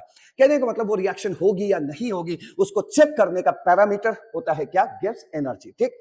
तीसरी बात है कि ये गिब्स हेल्महोल्ट्ज इक्वेशन है जो कि आपको डायरेक्टली देखना है, G बराबर H माइनस TS, जहां G है आपका गिब्स एनर्जी या गिब्स फ्री एनर्जी, H है आपका एंथैल्पी, T है आपका temperature in kelvin absolute temperature, और S है आपका एंट्रोपी। चूंकि हम किसी भी सिस्टम के जो ये गिब्स एनर्जी है, गिब्स एनर्जी हम एक्यूरेटली नहीं बता सकते, इसलिए हमें इस फॉर्मूले को छोड़कर इस फॉर्मूले पे जाना पड़ता है, क्योंकि हम किसी भी सिस्टम का एक्यूरेट गिब्स एनर्जी नहीं बता सकते। जैसे हम किसी भी सिस्टम का एक्यूरेट एंथैल्पी नहीं बता पाते, उसी तरह हम किसी भी सिस्टम का एक्यूरेट गिब्स एनर्जी नहीं बता सकते। लेकिन हाँ, गिब्स एनर्जी में चेंज जरूर बता सकते हैं, इसलिए यहां पर जब आप चेंज निकालते हैं तो ये फॉर्मूला कुछ इस तरह का हो जाता है, डेल्टा G बराबर delta H minus T delta S। बहुत इंपॉर्टेंट फॉर्मूला है, तगड़े से तैयार करना है इसको और नीट एग्जाम तक लेके जाना है। क्वेश्चन अगर आएगा तो भैया इसी पे आता है, और ज्यादातर गिब्स पे ही क्वेश्चंस पूछे गए हैं जिसमें एंट्रोपी को भी मिक्स कर दिया गया है। ठीक है, तो चलिए जो फॉर्मूला हमें घोटना है उसी को देखते हैं। डेल्टा G बराबर delta H minus T delta S, जहां डेल्टा G क्या है? Gibbs free energy change, delta H क्या है? एंथैल्पी चेंज, T तो आपका टेम्परेचर है केल्विन में, और डेल्टा S क्या है? Entropy change. लेकिन अगर यही गिब्स फ्री एनर्जी चेंज को हम स्टैंडर्ड स्केल पे नापने लगे, स्टैंडर्ड स्केल पे अगर नापने लगे, मतलब प्रेशर वहां का रख दिया 1 atm या 1 बार, ठीक है, टेम्परेचर हमने रख दिया वहां का 25 डिग्री सेंटीग्रेड मतलब 298 केल्विन, या कोई स्पेसिफाइड टेम्परेचर किसी ने दे दिया उस पर नापने लगे, तो अगर स्टैंडर्ड स्केल पे आप गिब्स एनर्जी चेंज निकाल रहे हैं तो उसे आप कहेंगे गिब्स मतलब standard Gibbs free energy change, क्योंकि आप किस पे निकाल रहे हैं? स्टैंडर्ड पे। तो स्टैंडर्ड कंडीशन पे निकालेंगे तो ये फॉर्मूला इसमें चेंज हो जाएगा, जहां इस बिंदी का, इस नॉट का मतलब आप जानते हैं ये इसके स्टैंडर्ड स्टेट के बारे में बता रहा है। तो डेल्टा G नॉट बराबर delta H not minus T delta S not, और जहां डेल्टा G नॉट क्या है? Standard free energy change, delta H not क्या है? स्टैंडर्ड एंथैल्पी चेंज, और डेल्टा S नॉट क्या है? Standard entropy change. क्लियर हुआ? अब बढ़ते हैं आगे नेक्स्ट। अब हमें देखना है कि इस गिब्स फ्री एनर्जी पे जिस तरह के न्यूमेरिकल्स आते हैं उसके लिए हमें क्या स्ट्रेटेजी फटाफट बनानी है, और इस स्ट्रेटेजी के लिए आपके सामने ये फॉर्मूला लिखा हुआ है। लेकिन इस फॉर्मूले में जाने से पहले एक पॉइंट अपना जरूर क्लियर रखिएगा, केमिकल इक्विलिब्रियम से। सपोज हमारे पास एक रिएक्शन लिखा हुआ है, इसमें आपको दो टर्म दिखाई दे रहा होगा, एक होता है रिएक्शन कोशेंट और एक होता है इक्विलिब्रियम कांस्टेंट, के इक्विलिब्रियम, जिसे आप यहाँ पे कॉन्सेंट्रेशन ले रहे हैं तो इसे आप यहाँ पे क्या कह सकते हैं कि Kc का एक्सप्रेशन लिखा हुआ है। ठीक है, देखिए भाई एक रिएक्शन हो रही है मान लीजिए, ठीक, तो यहाँ पर है T equal to T1 time, ठीक, इस समय पे, और यहाँ है T equal to T2 time, reaction बढ़ती जा रही है, मतलब 1 मिनट, ये दूसरा मिनट है, ठीक है, और यहाँ जब पहुंचे तो इक्विलिब्रियम में आ गया, मतलब T equal to T equilibrium. ठीक, अब मेरी बात समझिए, कोई भी रिएक्शन है उसमें अगर आप इक्विलिब्रियम पे पहुंच गए, मतलब रिएक्शन में इक्विलिब्रियम आ गई और इक्विलिब्रियम के टाइम वाली कंसंट्रेशंस को अगर आप भरेंगे तो ये एक्सप्रेशन किसका कहलाएगा? इक्विलिब्रियम कांस्टेंट का। क्लियर? लेकिन अगर इक्विलिब्रियम वाली जगह को छोड़कर किसी भी जनरल टाइम का कंसंट्रेशन उठा के आप अगर भर देंगे, मतलब किसी भी टी टाइम का कंसंट्रेशन भरेंगे, तो वो क्या कहलाता है? Reaction quotient Q। क्लियर हो गया? तीसरी बात, मान लीजिए कि मैंने कहा कि भाई मैं इस रिएक्शन कोशेंट में मैं इस टाइम का कंसंट्रेशन भरने जा रहा हूं, तो अब इस इक्विलिब्रियम पे आने के बाद, मतलब जिस समय रिएक्शन इक्विलिब्रियम पे आ गई है उसके बाद तो कंसंट्रेशन रिएक्टेंट प्रोडक्ट का बदलता तो है नहीं, ठीक है भाई, तो इक्विलिब्रियम पे आने के बाद उस समय का अगर कॉन्सेंट्रेशन यानी T equal to T equilibrium वाले कॉन्सेंट्रेशन आप उठा के इसमें भरेंगे तो भैया ये Q के इक्विलिब्रियम बन जाएगा कि नहीं बन जाएगा, क्योंकि आपने कॉन्सेंट्रेशन कौन से वाले भर रहे हैं, इक्विलिब्रियम वाले भर रहे हैं, और इक्विलिब्रियम वाले अगर कॉन्सेंट्रेशन भरोगे तो आज ये रिएक्शन क्वोशिएंट क्या बन जाएगा, के इक्विलिब्रियम। क्लियर हुआ? और दोनों के एक्सप्रेशन सेम होते हैं, बस फर्क ये है कि इसमें इक्विलिब्रियम वाले कॉन्सेंट्रेशंस खेलते हैं, जबकि इसमें इक्विलिब्रियम को छोड़कर उससे पहले किसी भी जगह का टेंपरेचर आप अगर किसी भी जगह का कॉन्सेंट्रेशन अगर आप भर रहे हैं, ये सी का कॉन्सेंट्रेशन, डी का कॉन्सेंट्रेशन, ए का और बी का, तो वो रिएक्शन क्वोशिएंट कहलाएगा। लेकिन अगर इक्विलिब्रियम पे आके इक्विलिब्रियम पे जो जो कॉन्सेंट्रेशन इन लोगों के दिख रहे हैं वो आप भर रहे हैं, तो यही एक्सप्रेशन क्या बन जाता है, इक्विलिब्रियम कांस्टेंट का। क्लियर हो गया? तो एट इक्विलिब्रियम Q कुछ और नहीं क्या होता है, के इक्विलिब्रियम ही होता है। कहने का मतलब Q अनजान था, Q अनजान था, मैंने कहा मैं इस समय का कॉन्सेंट्रेशन भर रहा हूं और इस समय क्या था, इक्विलिब्रियम था।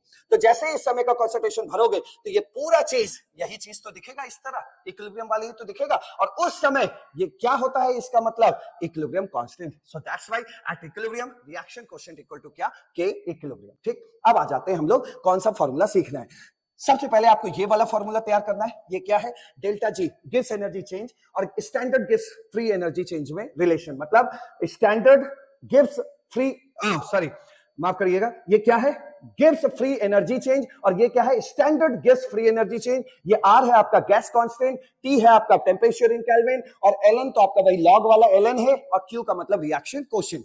अब बात की जाए कि अगर इक्विलिब्रियम पे आ गए तो क्या होगा, एट इक्विलिब्रियम ये जो डेल्टा जी होता है ये कंफर्म जीरो होता है, मतलब ये जो गिव्स फ्री एनर्जी चेंज है ये एट इक्विलिब्रियम क्या होता है, जीरो होता है। लेकिन ये स्टैंडर्ड वाला जीरो हो भी सकता है या नहीं हो सकता है, वो डिपेंड करता है कि प्रोसेस कौन सा है। लेकिन एक चीज तय है कि एट इक्विलिब्रियम जो गिव्स फ्री एनर्जी चेंज होता है उसकी वैल्यू क्या होती है, जीरो। और जब आप इक्विलिब्रियम पे पहुंच गए हैं तो आपका क्यू का चेहरा कैसा बन जाएगा, के इक्विलिब्रियम, जो अभी अभी मैंने आपको समझाया। तो आप जैसे ही ये डेल्टा जी की वैल्यू यहाँ इक्विलिब्रियम वाली यहाँ पे जीरो पुट करेंगे तो आपका ये क्या बन जाएगा, zero zero equal to delta G not plus R T L N K equilibrium. फिर आपने डेल्टा जी नॉट को इधर लिया तो ये इसमें माइनस का रिलेशन आ गया, माइनस का रिलेशन आ गया, तो आपको ये फॉर्मूला तैयार करना है अब कि at equilibrium delta G not बराबर minus R T L N K equilibrium. L N बराबर आप भी जानते हैं क्या होता है, एल एन इक्वल टू होता है 2.303 लॉग, तो वो भी आप पुट कर सकते हैं, और 2.303 लॉग पुट करेंगे तो ये देखो 2.303 और ये लॉग, ये पुट कर दिया तो आपका फॉर्मूला इस तरह दिखने लगेगा। तो फाइनल इक्विलिब्रियम पे आपको ये वाला फॉर्मूला तैयार करके जाना ही जाना है।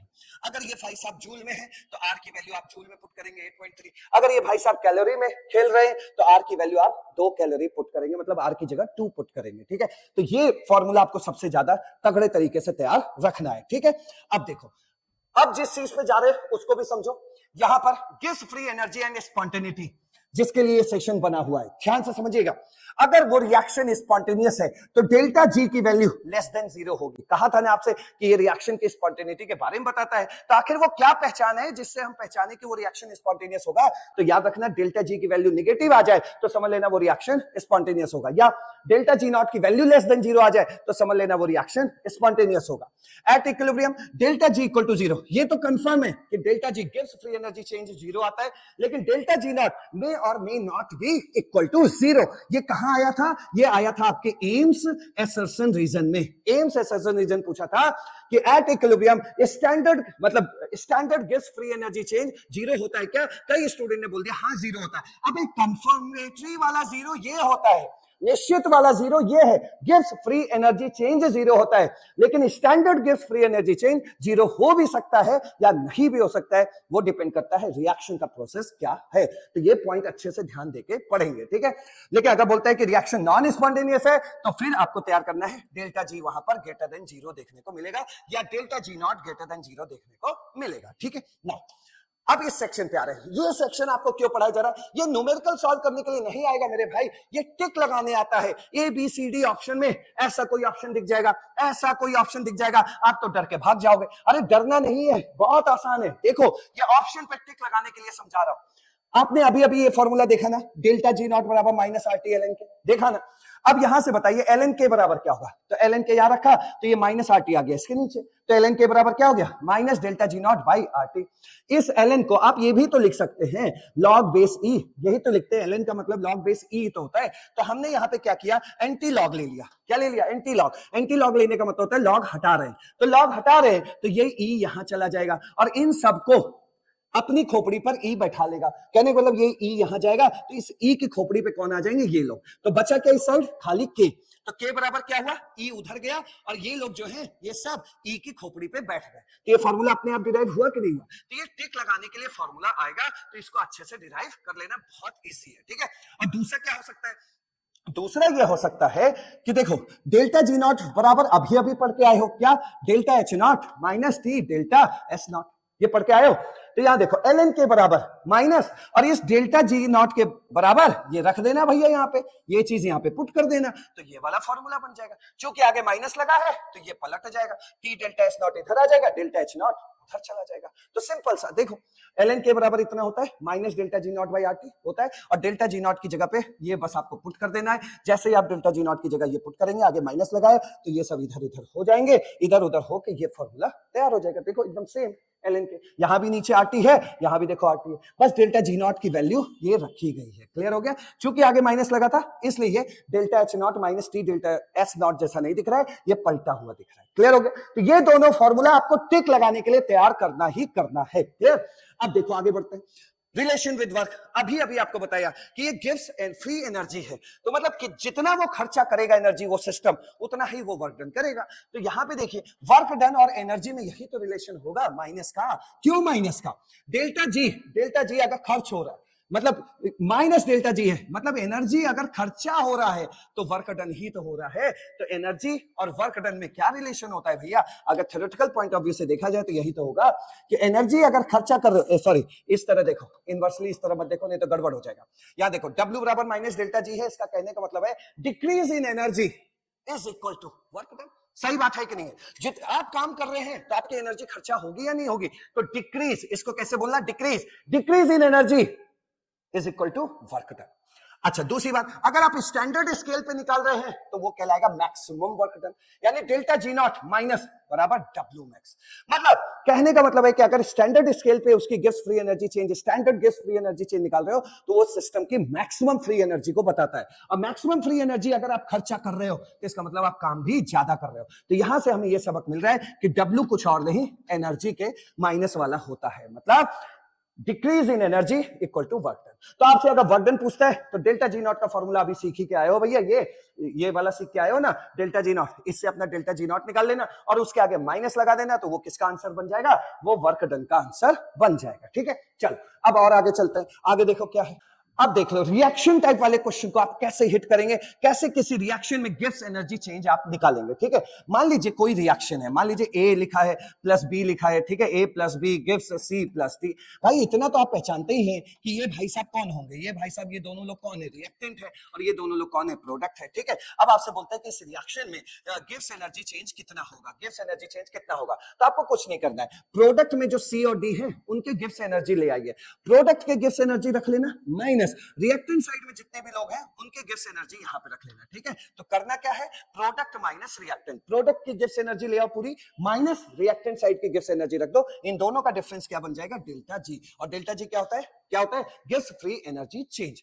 अगर आपको वहां पे स्टैंडर्ड वैल्यू देगा तो भाई कुछ नहीं, बस ये फॉर्मूला ऐसा हो जाएगा। तो नॉट और उसमें कोई फर्क नहीं है, एक फॉर्मूला तैयार कर लो, जहां नॉट की जरूरत पड़ेगी वहां खोपड़ी पे नॉट लगा देना, और जहां जरूरत नहीं पड़ेगी तो बिना नॉट के सजा लेना। तो क्या सीखा यहां से, कोई भी रिएक्शन होगी तो प्रोडक्ट के साइड की सारी गिव्स एनर्जी ले आने माइनस रिएक्टेंट के साइड की गिव्स एनर्जी कर लेना। क्लियर, अच्छा ये क्यों मैं बता रहा हूं, एक तो पहला तो हमें ये भी सीख लेना है, और दूसरा ये होगा कि आपको एक रिएक्शन टाइप से दिया जाएगा और पूछेगा कि ये रिएक्शन स्पॉन्टेनियस है या नहीं है, तो ये फॉर्मूला लगा के उस रिएक्शन का डेल्टा जी नॉट निकाल लेना, और डेल्टा जी नॉट अगर लेस देन 0 आया तो वो रिएक्शन स्पॉन्टेनियस है, डेल्टा जी नॉट की वैल्यू अगर 0 आ गई तो समझ लेना वो रिएक्शन इक्विलिब्रियम पे खड़ी है, और तीसरा अगर डेल्टा जी नॉट की वैल्यू ग्रेटर देन 0 आ गया तो समझ लेना वो रिएक्शन नॉन स्पॉन्टेनियस है। तो जैसे डेल्टा जी नॉट के लिए मैंने बोला वैसे आप डेल्टा जी के लिए भी बोल लेना, सेम आंसर देगा। क्लियर, आइए दिखा देता हूं एक क्वेश्चन, फटाफट देखो, ये देखो कह रहा है calculate the standard free energy change, delta G not निकालना है और कह रहा है रिएक्शन दिया है, रिएक्शन दिया है, तो रिएक्शन में क्या करोगे, प्रोडक्ट साइड के जितने भी गिब्स एनर्जीज हैं ले लेना,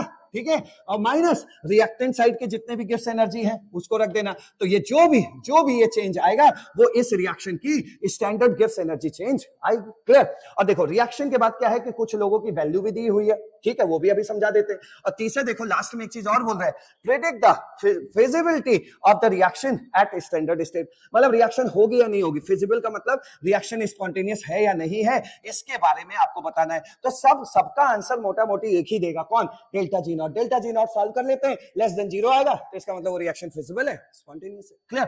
अब कैसे सॉल्व करना है उससे भी पहले एक बात और समझो, ये जो भी रिएक्शन लिखी है अमोनिया की O2 से बन रहा है NO प्लस H2O, उसमें आप एक चीज देखिए, यहां पर देखिए जो आपको दिए गए हैं वो दिया गया गिव्स, मतलब standard gives free energy of formation, formations वाली वैल्यू दी है, तो इससे डरना नहीं, इससे बस एक पॉइंट निकाल के लेना है और बाकी आपको ये समझना है कि हाँ रिएक्टेंट प्रोडक्ट के गिव्स एनर्जीज दिए हुए हैं, ठीक है।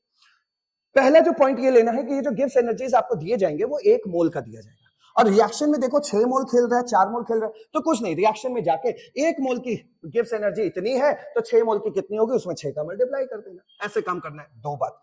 तीसरी बात, ये जो फॉर्मेशन, जब आप हीट ऑफ फॉर्मेशन आगे पढ़ेंगे तो वहां आपको अच्छे से समझाया जाएगा कि कोई भी एलिमेंट अगर अपने स्टैंडर्ड कंडीशन में, मान लीजिए हाइड्रोजन है, आपसे पूछा जाए तो हाइड्रोजन का स्टैंडर्ड या मोस्ट स्टेबल फॉर्म क्या होता है या एबंडेंट फॉर्म क्या होता है इस नेचर में, इस धरती पर वो किस फॉर्म में देखा जाता है, हाइड्रोजन को देखते ही कौन सा चेहरा उसका सबसे पहले आता है, तो वो आता है H2। यानी कि कोई भी एलिमेंट अगर अपने मोस्ट स्टेबल फॉर्म में बैठा हुआ है, जैसे हाइड्रोजन गैस के फॉर्म में बैठा होता है, ऑक्सीजन गैस के फॉर्म में स्टेबल होता है, मतलब ऑक्सीजन का कौन सा चेहरा इस धरती पर सबसे ज्यादा पाएगा, O2। क्लियर? तो ऐसे एलिमेंट जो अपने स्टेबल स्टेट में है, अपने रेफरेंस स्टेट में है, मोस्ट स्टेबल स्टेट में अगर कोई भी एलिमेंट होता है तो उसका जो standard gives energy of formation होता है वो क्या होता है, 0 होता है। स्टैंडर्ड गिव्स मतलब standard gives free energy change in formation of O2 gas बराबर 0। जो बोलना चाहता था समझ गए होगे, बहुत बड़ी लाइन है। तो डेल्टा जी नॉट एफ उसका क्या होता है, 0। डेल्टा जी नॉट एफ क्या होता है, H2 गैस का 0, ठीक है। तो अगर वो स्टेबल फॉर्म में है तो उसका 0 होता है। तो यहां देखो ऑक्सीजन O2 के फॉर्म में बैठा है तो इसका डेल्टा जी नॉट एफ क्या होगा, 0 होगा। इसीलिए इस गधे O2 का वैल्यू ही नहीं दिया है। देखो यहाँ 3 लोगों की वैल्यू दी है लेकिन O2 का नहीं दिया है, तो वहां खोजने मत लगना, वहां तुरंत क्या बोल देना, ये तो अपने मोस्ट स्टेबल फॉर्म में है, तो डेल्टा जी नॉट एफ क्या होगा, 0। डेल्टा जी एफ 0 नहीं होगा, डेल्टा जी नॉट एफ 0 होगा, क्योंकि स्टैंडर्ड स्टेट की बात हो रही है। तो कैसे क्वेश्चन करना है आपको समझ में आ गया होगा। प्रोडक्ट साइड से भैया इन लोगों की गिव्स एनर्जी ले लेना, माइनस रिएक्टेंट साइड की गिव्स एनर्जी कर देना, तो पूरे रिएक्शन का गिव्स एनर्जी चेंज आ जाएगा और आपके एक्सप्रेशन में ये नजर नहीं आएगा क्योंकि इसका डेल्टा जी नॉट एफ क्या है, 0 है, ठीक है। देखिए रिएक्शन कैसे करते हैं, क्वेश्चन कैसे करते हैं। ये रिएक्शन मिला, इसको हमने उठा लिया प्रोडक्ट साइड का, ये देखो प्रोडक्ट साइड का है, ये प्रोडक्ट है, तो ये देखो इतना सा हिस्सा क्या बना, इतना सा हिस्सा आपका प्रोडक्ट का खेल कर गया, ठीक है। प्रोडक्ट साइड का लिख लिया फटाफट, 4 into delta G not F of NO plus 6 into delta G not F of H2O। क्यों ये 6 बाहर की आप समझ गए हो, क्योंकि हमें पूरे चैप्टर में 1 ही मोल का देगा भैया। ये जो भी वैल्यू दी जाती है वो 1 मोल की दी जाती है, और वहां अगर आप 6 मोल में नाच रहे हैं तो 6 का मल्टीप्लाई कर लेना। एक सेब की कीमत 10 रुपए है, अब आप जा रहे हो ठेले पे खरीदने के लिए, आपसे कहता है 6 सेब खरीदना है, तो सीधा उसको 60 रुपए दो। एक सेब की कीमत दिया है और यहाँ 6 सेब है, तो भैया 6 का मल्टीप्लाई कर देना, हो गया। तो ये प्रोडक्ट साइड की टोटल गिव्स एनर्जी आ गई, माइनस रिएक्टेंट साइड में मेरा बड़ा मन कर रहा था इसको लिखने का भी, और हमने लिखा भी, लेकिन बाद में बाई किस्मत क्या हो गया, ये 0 हो गया। तो भाई साहब कौन बचे, खाली यही बचे, तो minus delta G not F of ammonia, और चूंकि अमोनिया 4 मोल में खेल रहा है तो आगे 4 कर दिया। तो इस तरह प्रोडक्ट की गिव्स एनर्जी माइनस रिएक्टेंट की गिव्स एनर्जी कर दिया, तो ये आंसर, ये वैल्यू वगैरह दिया हुआ है, वो वैल्यूज अपना पुट किया तो आ गया माइनस 1009.2 किलो जूल। तो आपका आंसर मिल गया कि भाई delta G not of reaction की वैल्यू क्या है, तो ये आंसर हो गया। आंसर को देख के पता लग रहा है कि ओहो ये तो माइनस में आ रहा है, निगेटिव आ रहा है, और निगेटिव आ रहा है तो रिएक्शन फिजिबल है, रिएक्शन क्या होगी, स्पॉन्टेनियस होगी।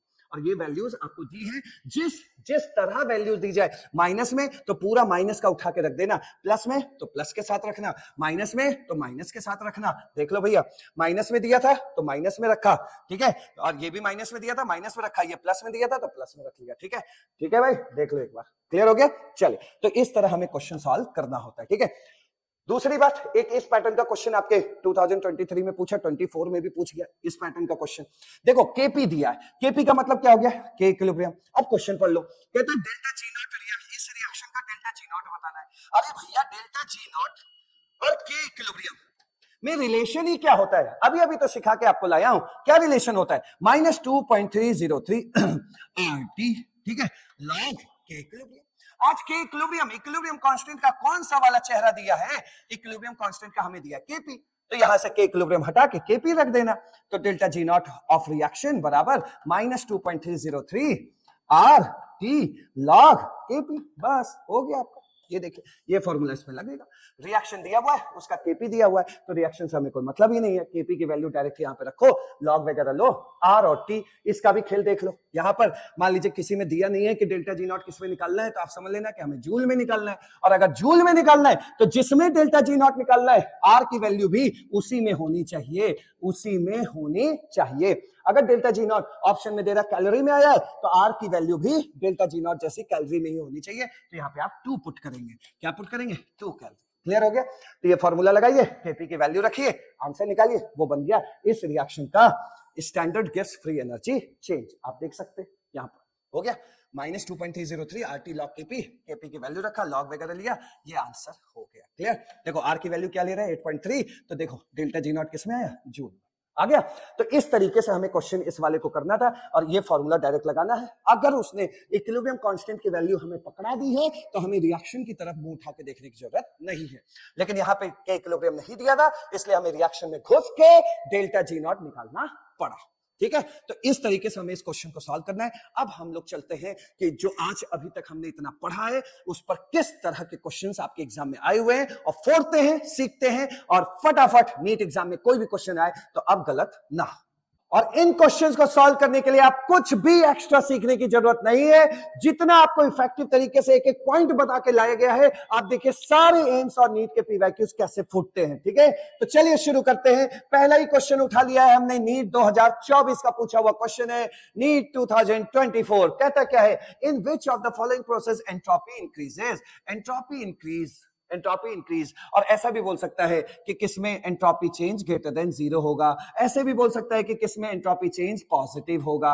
इन सब का मतलब एंट्रोपी इंक्रीज होता है। क्लियर, शुरू किया जाए। चलो, एंट्रोपी क्या होता है, भड़बड़नेस, इधर उधर भागना, अव्यवस्था। अगर अव्यवस्था फैल रही है, रैंडमनेस बढ़ रही है, तो एंट्रोपी बढ़ेगी। चलो भाई देखते हैं। पहला, a liquid evaporates to vapour, एक लिक्विड वेपराइज हो रही है। डेफिनेटली लिक्विड के पार्टिकल पास पास होते हैं, यानी थोड़े मजबूत हैं, लेकिन वेपर के पार्टिकल क्या होते हैं, दूर दूर होते हैं, यानी कि अव्यवस्था फैल रही है, बॉन्ड टूट रहे हैं, चीजें भाग रही हैं, तो इसका मतलब क्या होगा, एंट्रोपी बढ़ रही है। और वैसे भी आपको पता है कि लिक्विड से वेपर बन रहा है, नदी तालाब सूख रहे हैं, स्पॉन्टेनियस प्रोसेस है, और स्पॉन्टेनियस प्रोसेस में एंट्रोपी क्या होती है, बढ़ती है। तो ये भी पॉइंट आपको पता चल गया, तो इसमें एंट्रोपी बढ़ रही है। दूसरे देखिए, temperature of crystalline solid lowered from 130 kelvin to 0 kelvin. भैया टेम्परेचर घटाओगे, टेम्परेचर देखो 130 से 0 कर रहे हो, टेम्परेचर घटाओगे तो काइनेटिक एनर्जी घटेगी, जब काइनेटिक एनर्जी घटेगी तो भागम भाग घटेगी, जब भागम भाग वहां है ही नहीं, अव्यवस्था नहीं फैल रही है, मतलब कम हो रही है अव्यवस्था, भागम भाग कम हो रहा है, तो एंट्रोपी क्या होगा, घटेगा। तो इसमें क्या हो रहा है भैया, एंट्रोपी घट रही है, यहां लिख देते हैं। ठीक है, इस प्रोसेस में एंट्रोपी घटेगी, टेम्परेचर घटेगा तो एंट्रोपी घटेगी ना।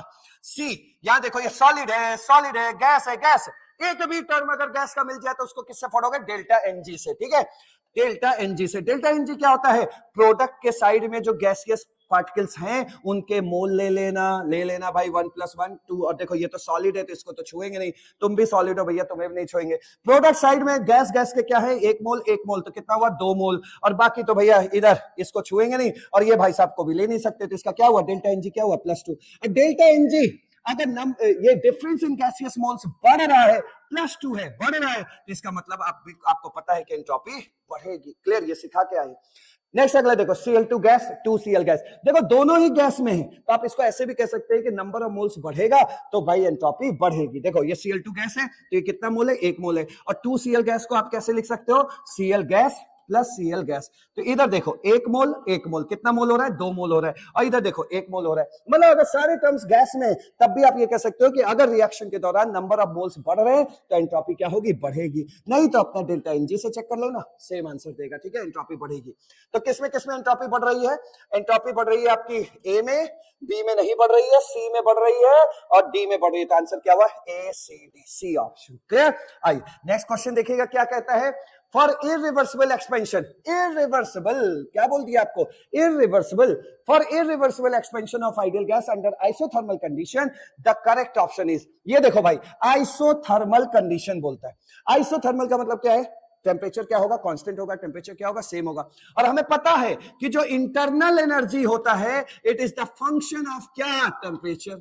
अगर टेम्परेचर में बदलाव नहीं हो रहा है तो इंटरनल एनर्जी भी नहीं बदलेगी, और जब इंटरनल एनर्जी नहीं बदलेगी तो चेंज इन इंटरनल एनर्जी क्या आएगा, जीरो आएगा। तो चेंज इन इंटरनल एनर्जी क्या होगा, जीरो होगा। या तो ये आंसर होगा या तो ये आंसर होगा। अब मैं आपको पहले ही बता चुका हूं कि कई बुक में इंटरनल एनर्जी को यू से शो करते हैं, कई बुक में इंटरनल एनर्जी को ई से शो करते हैं। तो चेंज इन इंटरनल एनर्जी क्या होगा, जीरो। आइसोथर्मल प्रोसेस में चेंज इन इंटरनल एनर्जी क्या होगा, जीरो।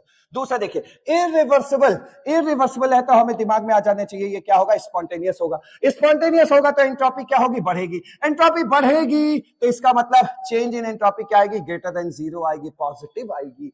तो यहाँ पे देखिए आंसर क्या बन सकता है, delta S total not equal to zero. हाँ ग्रेटर देन जीरो आ रहा है यानी कि कोई वैल्यू आ रही है ना भाई, पॉजिटिव कोई वैल्यू आ रही है और कोई वैल्यू आ रही है तो delta S total, delta S total क्या होगा, नॉट इक्वल टू जीरो होगा। तो इसका आंसर क्या बन गया, डी बन गया। ठीक है चलिए नेक्स्ट देखिएगा, further reaction 2Cl gas Cl2। ये देखो भैया दो Cl अलग अलग, दो परिंदे अलग अलग उड़ रहे थे, आपने उन दोनों को बेचारों को बांध दिया, एक बना दिया। यानी कि दो परिंदे जब उड़ रहे थे तो भैया ज्यादा रैंडमनेस दिखाई दे रहा था, आपने उनको बांध के एक कर दिया, यानी कि समझ लीजिए एंट्रोपी क्या हो गई, घट गई। नहीं तो आपको चेक करने का तरीका पता ही है, ये क्या है भाई, गैस होता है, ये भी क्या होता है, गैस होता है, ये भी क्या है, गैस है। तो देखो यहाँ पे एक मोल, यहाँ कितना है, 2 मोल है, यहाँ 2 मोल है और यहाँ क्या है, 1 मोल है। तो नंबर ऑफ मोल्स अगर घट रहे हैं तो इसका मतलब एंट्रोपी घटेगी। क्लियर हो गया। या डेल्टा एनजी से सॉल्व कर लेना, अभी बताया था। तो क्या है, ध्यान से समझो, यहां पर है सबसे पहली बात तो ये हो गई भाई, ये H नहीं है, ये S है, इसको सही कर लेना। ठीक है ये सब जगह पे S है, एंट्रोपी है। ठीक ये कर लेना, थोड़ा मिसप्रिंट हो गया, ये एंट्रोपी। अब चेक करते हैं, देखिए दो Cl पार्टिकल, दो गैसीय Cl पार्टिकल आपस में जुड़ रहे हैं। जोड़ने का मतलब होता है एक्सोथर्मिक, मतलब हीट रिलीज होगी। जब भी बॉन्ड बनता है तो वो एक्सोथर्मिक प्रोसेस होता है, और एक्सोथर्मिक प्रोसेस है तो डेल्टा H क्या होगा, less than zero. Enthalpy change क्या होगा, लेस देन जीरो। तो delta H less than zero, ये दो ऑप्शन पे नजर अब रखना है। ठीक है और दूसरी बात है एंट्रोपी भी घट रही है। अगर एंट्रोपी घट रही है, अगर एंट्रोपी घट रही है तो चेंज इन एंट्रोपी क्या होगा, लेस देन जीरो। तो ये आंसर है आपका, delta H less than zero और delta S less than zero. तो क्या बना, डी ऑप्शन। क्लियर हुआ। चलिए आगे बढ़ते हैं, नेक्स्ट क्वेश्चन देखो, ये एम्स 2019 का लिया हुआ क्वेश्चन है। इसमें क्या कह रहा है, पहले क्वेश्चन पढ़िए। The entropy change can be calculated by using the expression delta S बराबर Q reversible by T when water freezes in a glass beaker, the correct statement among the following। एक बात बताइए, वाटर फ्रीज हो रहा है, इसका मतलब क्या हुआ, H2O लिक्विड क्या बन रहा है, बर्फ बन रहा है, H2O सॉलिड बन रहा है। अगर वो लिक्विड से सॉलिड में जा रहा है तो इसका मतलब क्या हुआ भाई, इसका मतलब हुआ कि एंट्रोपी घट रही है। क्या मतलब हुआ, एंट्रोपी घट रही है। और ये कौन है आपके लिए, सिस्टम है। तो सिस्टम की एंट्रोपी क्या हो रही है, घट रही है। अगर सिस्टम की एंट्रोपी घट रही है तो सराउंडिंग की एंट्रोपी बढ़ेगी। क्लियर हो गया, बात समझ गए। अगर सिस्टम की एंट्रोपी घट रही है तो उसका उलट जो सराउंडिंग है, जो एटमॉस्फेयर है उसकी सराउंडिंग की एंट्रोपी क्या होगी, बढ़ेगी। खोजो जल्दी से, कहां है भाई, सिस्टम की एंट्रोपी क्या हो रही है, घट रही है, और सराउंडिंग की एंट्रोपी बढ़ रही है। तो कौन सा आंसर हुआ, सी आंसर हुआ। चलिए आगे बढ़ते हैं, नेक्स्ट क्वेश्चन देखो क्या कह रहा है।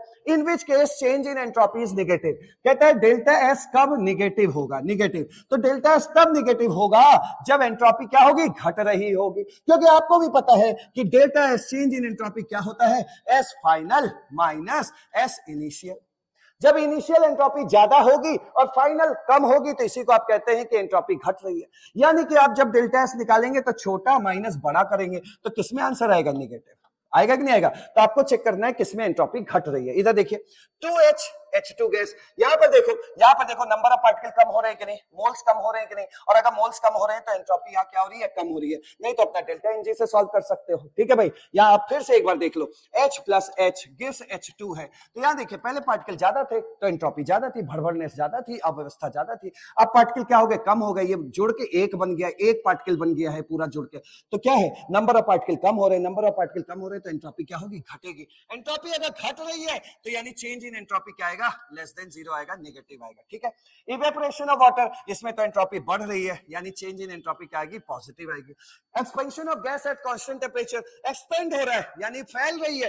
अगर गैस फैल रही है तो यानी कि क्या है? एंट्रोपी बढ़ रही है, क्योंकि पार्टिकल फैलते जा रहे हैं, पार्टिकल दूर होते जा रहे हैं, यानी कि पार्टिकल क्या है? भागम भाग मचाए हुए, तो एंट्रोपी बढ़ रही है, ये एंट्रोपी बढ़ रही है। एंट्रोपी बढ़ेगी तो एंट्रोपी चेंज क्या आएगा? पॉजिटिव आएगा। Sublimation of solid into gas, भैया सॉलिड से गैस जाओगे तो एंट्रोपी क्या होगी? बढ़ेगी, बढ़ेगी। और जब ये एंट्रोपी बढ़ रही है तो चेंज इन एंट्रोपी भी क्या आएगी? ग्रेटर देन जीरो आएगी। क्लियर हो गया?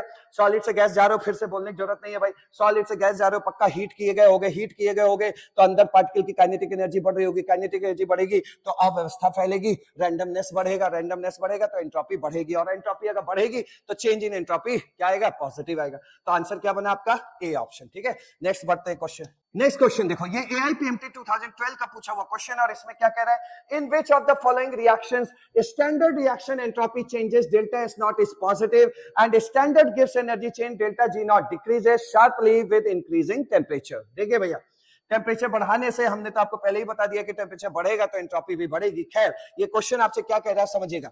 स्टैंडर्ड एंट्रोपी चेंज पॉजिटिव है, स्टैंडर्ड एंट्रोपी चेंज अगर पॉजिटिव है तो इसको अभी स्टैंडर्ड मत बोलो, सिंपल सा बोलो भाई एंट्रोपी चेंज क्या है? पॉजिटिव है। अगर एंट्रोपी चेंज पॉजिटिव है तो इसका मतलब होता है कि एंट्रोपी बढ़ रही होगी, और एंट्रोपी अगर बढ़ती है तो इसका मतलब रिएक्शन का नाम क्या होता है? स्पॉन्टेनियस। ये रिएक्शन क्या होगी? स्पॉन्टेनियस होगी। अच्छा भाई, और अगर स्पॉन्टेनियस है तो डेल्टा G की वैल्यू क्या होगी? लेस देन जीरो होगी, ये भी तय हो गया। लेकिन यहाँ पर डेल्टा G नहीं बोल रहा है, यहाँ किसके बारे में बोल रहा है? डेल्टा G नॉट के बारे में बोल रहा है।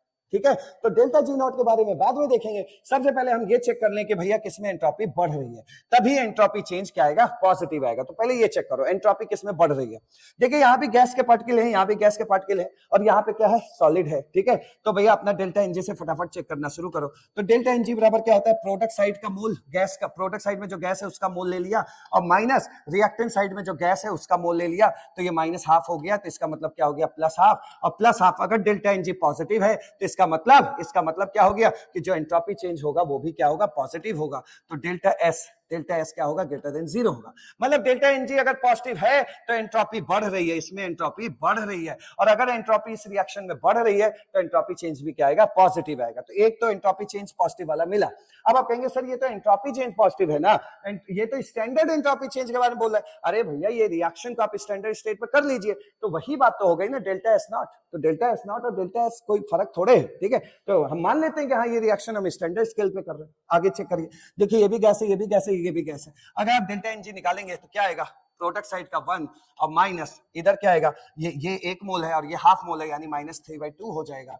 ठीक है भाई, हाफ और 1 मिलके क्या होगा? 3/2। तो यहाँ कितना आया? -हाफ। और देखो डेल्टा NG अगर नेगेटिव है तो इसका मतलब क्या है? कि एंट्रोपी घट रही है, और एंट्रोपी घट रही है तो इसका मतलब एंट्रोपी चेंज जो आएगा वो क्या आएगा? नेगेटिव आएगा। आगे बढ़िए, देखिए ये सॉलिड है, ये गैस है, ये सॉलिड है। यहाँ पे डेल्टा NG निकालो तो डेल्टा NG क्या होगा? प्रोडक्ट साइड में तो सॉलिड है तो कोई जाएगा नहीं, तो प्रोडक्ट साइड 0 बोल देते हैं, माइनस रिएक्टेंट साइड, और रिएक्टेंट साइड में सिर्फ यही गैस है, इसका मोल ले जाओ तो हाफ। तो क्या आया? डेल्टा NG -हाफ आया, और -हाफ आया तो यानी एंट्रोपी घट रही है, एंट्रोपी घट रही है तो एंट्रोपी चेंज क्या होगा? लेस देन जीरो होगा।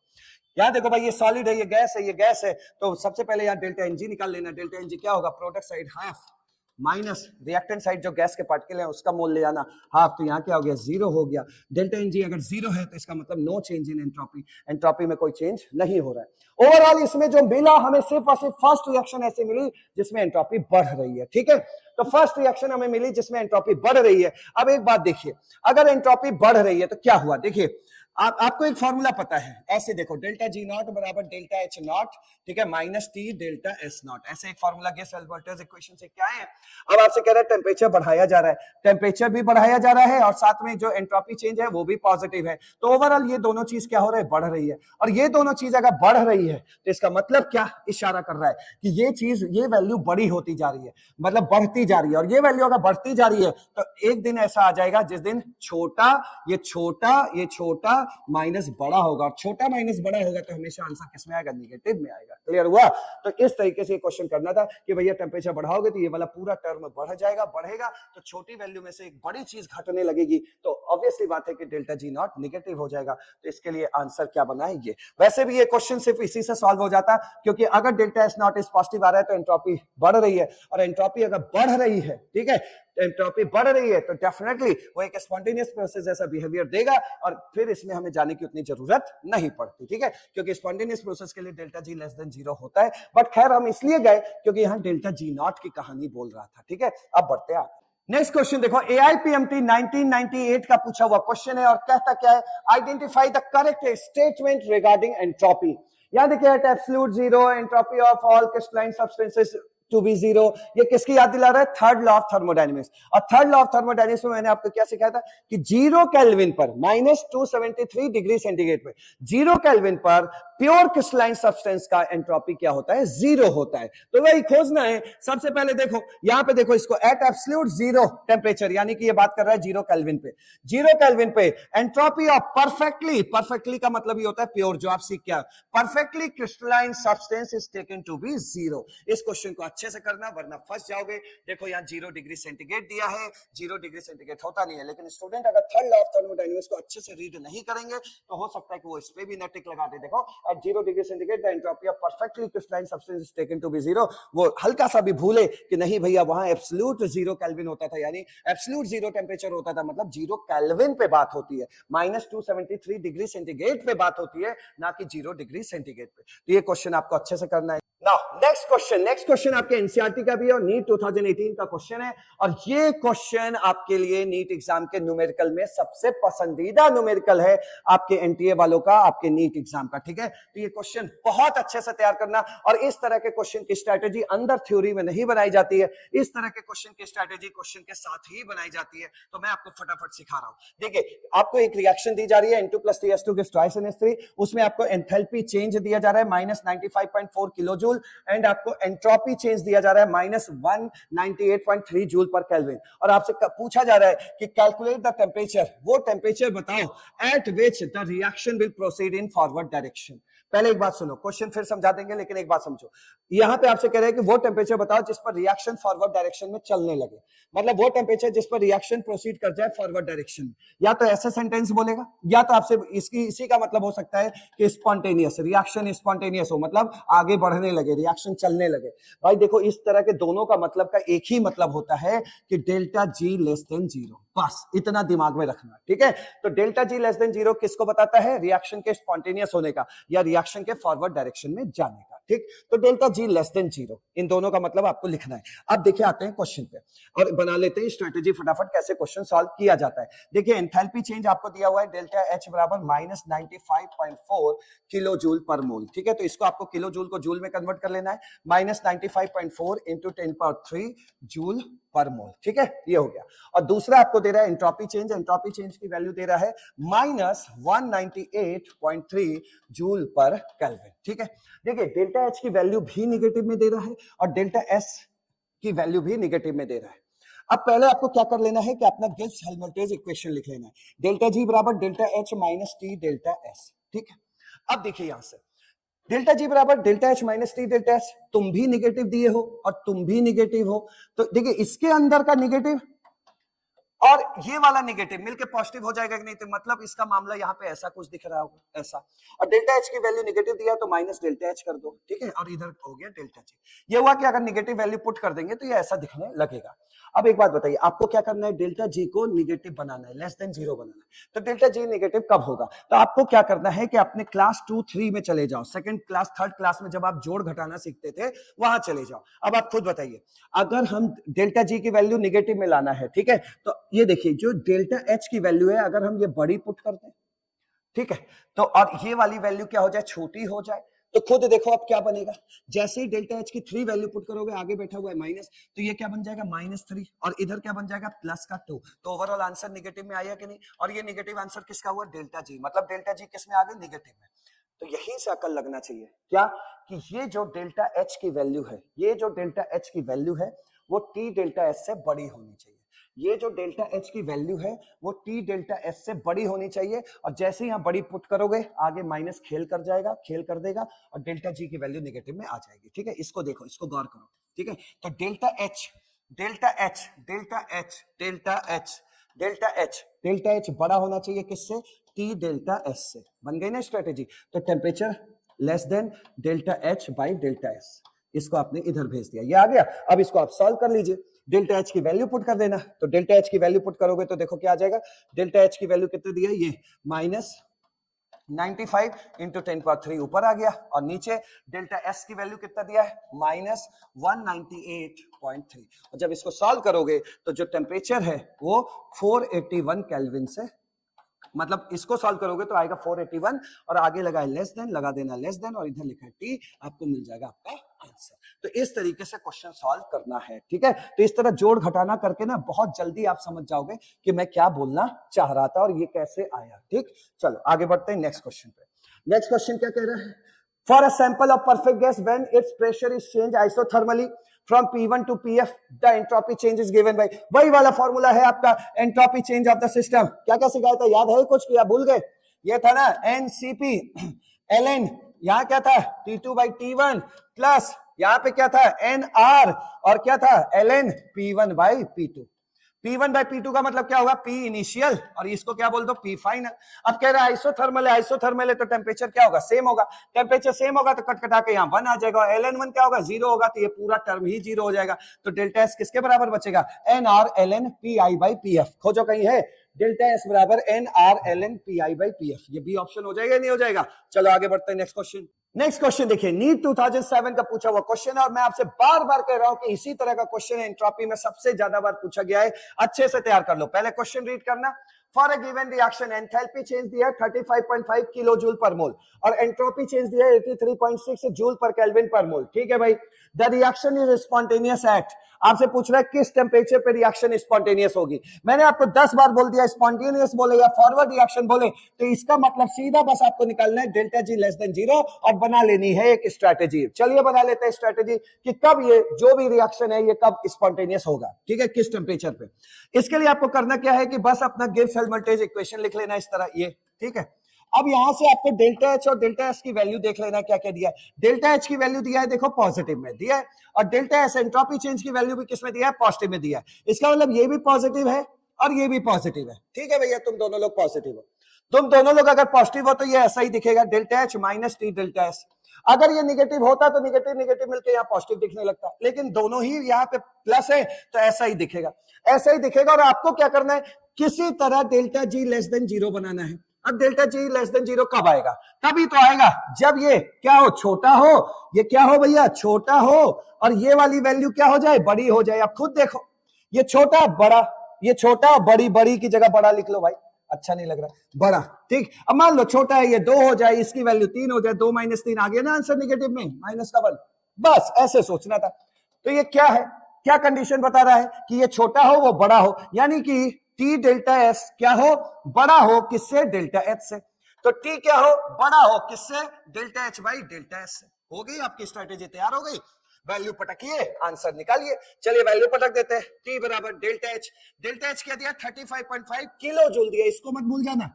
तो क्या है 35.5 इंटू 10⁻³ जूल में आ गया, और नीचे भी भाई क्योंकि जूल दिया था तो इसको भी जूल में कन्वर्ट कर लेना।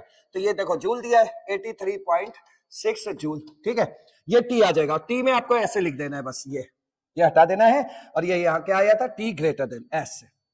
और जब इसको सॉल्व करोगे तो ये आ जाएगा आपका 425, ये काटोगे तो आ जाएगा 425, ठीक है। तो टेम्परेचर क्या होना चाहिए, 425 से ज्यादा होना चाहिए। हो गया आपका ये क्वेश्चन तैयार, ठीक है। अब नेक्स्ट क्वेश्चन देखो क्या कह रहा है, The reaction having equal energies of activation for forward and reverse reaction has, ठीक है। ये क्वेश्चन तो वैसे आपके उसका है केमिकल काइनेटिक्स का, लेकिन देखो एक्टिवेशन एनर्जी क्या होता है, जब आप कोई प्रोफाइल किसी रिएक्शन की बनाते हैं, ठीक है, एनर्जी वर्सेस रिएक्शन प्रोफाइल अगर आप बनाते हैं किसी का, तो उस रिएक्शन का प्रोफाइल इस तरह का कर्व बनता है। अब ये कर्व में क्या कह रहा है वो समझिएगा, a reaction having equal energies of activation for forward and reverse reaction. देखो भाई रिएक्शन आपके किस तरह के होते हैं, ये देखिएगा, ऐसे ऐसे भी होता है ग्राफ। तो जैसे मान लो ऐसा ग्राफ मैंने अगर बना दिया, तो यहां पर जो ये होता है, ये यहां बनता है एक्टिवेटेड कॉम्प्लेक्स, और इस चीज को बोलते हैं एनर्जी ऑफ एक्टिवेशन।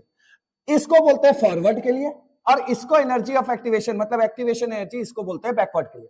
ऐसे कह रहे हैं कि एक्टिवेशन एनर्जी दोनों के लिए बराबर है, दोनों के लिए बराबर है, अच्छी बात है। और हाँ एक बात तो और बताई दे, और ये जो चीज है ना, ये रिएक्टेंट है, तो इसको क्या बोलते हैं HR, और इसको क्या बोलते हैं HP। और इन दोनों के डिफरेंस को क्या बोलते हैं? इस डिफरेंस को क्या बोलते हैं? Delta H. और डेल्टा एच बराबर क्या होता है भाई? एचपी माइनस एचआर, यही होता है। ठीक है, तो आपसे यहां कह रहा है कि एनर्जी ऑफ एक्टिवेशन फॉरवर्ड और बैकवर्ड दोनों के लिए बराबर है।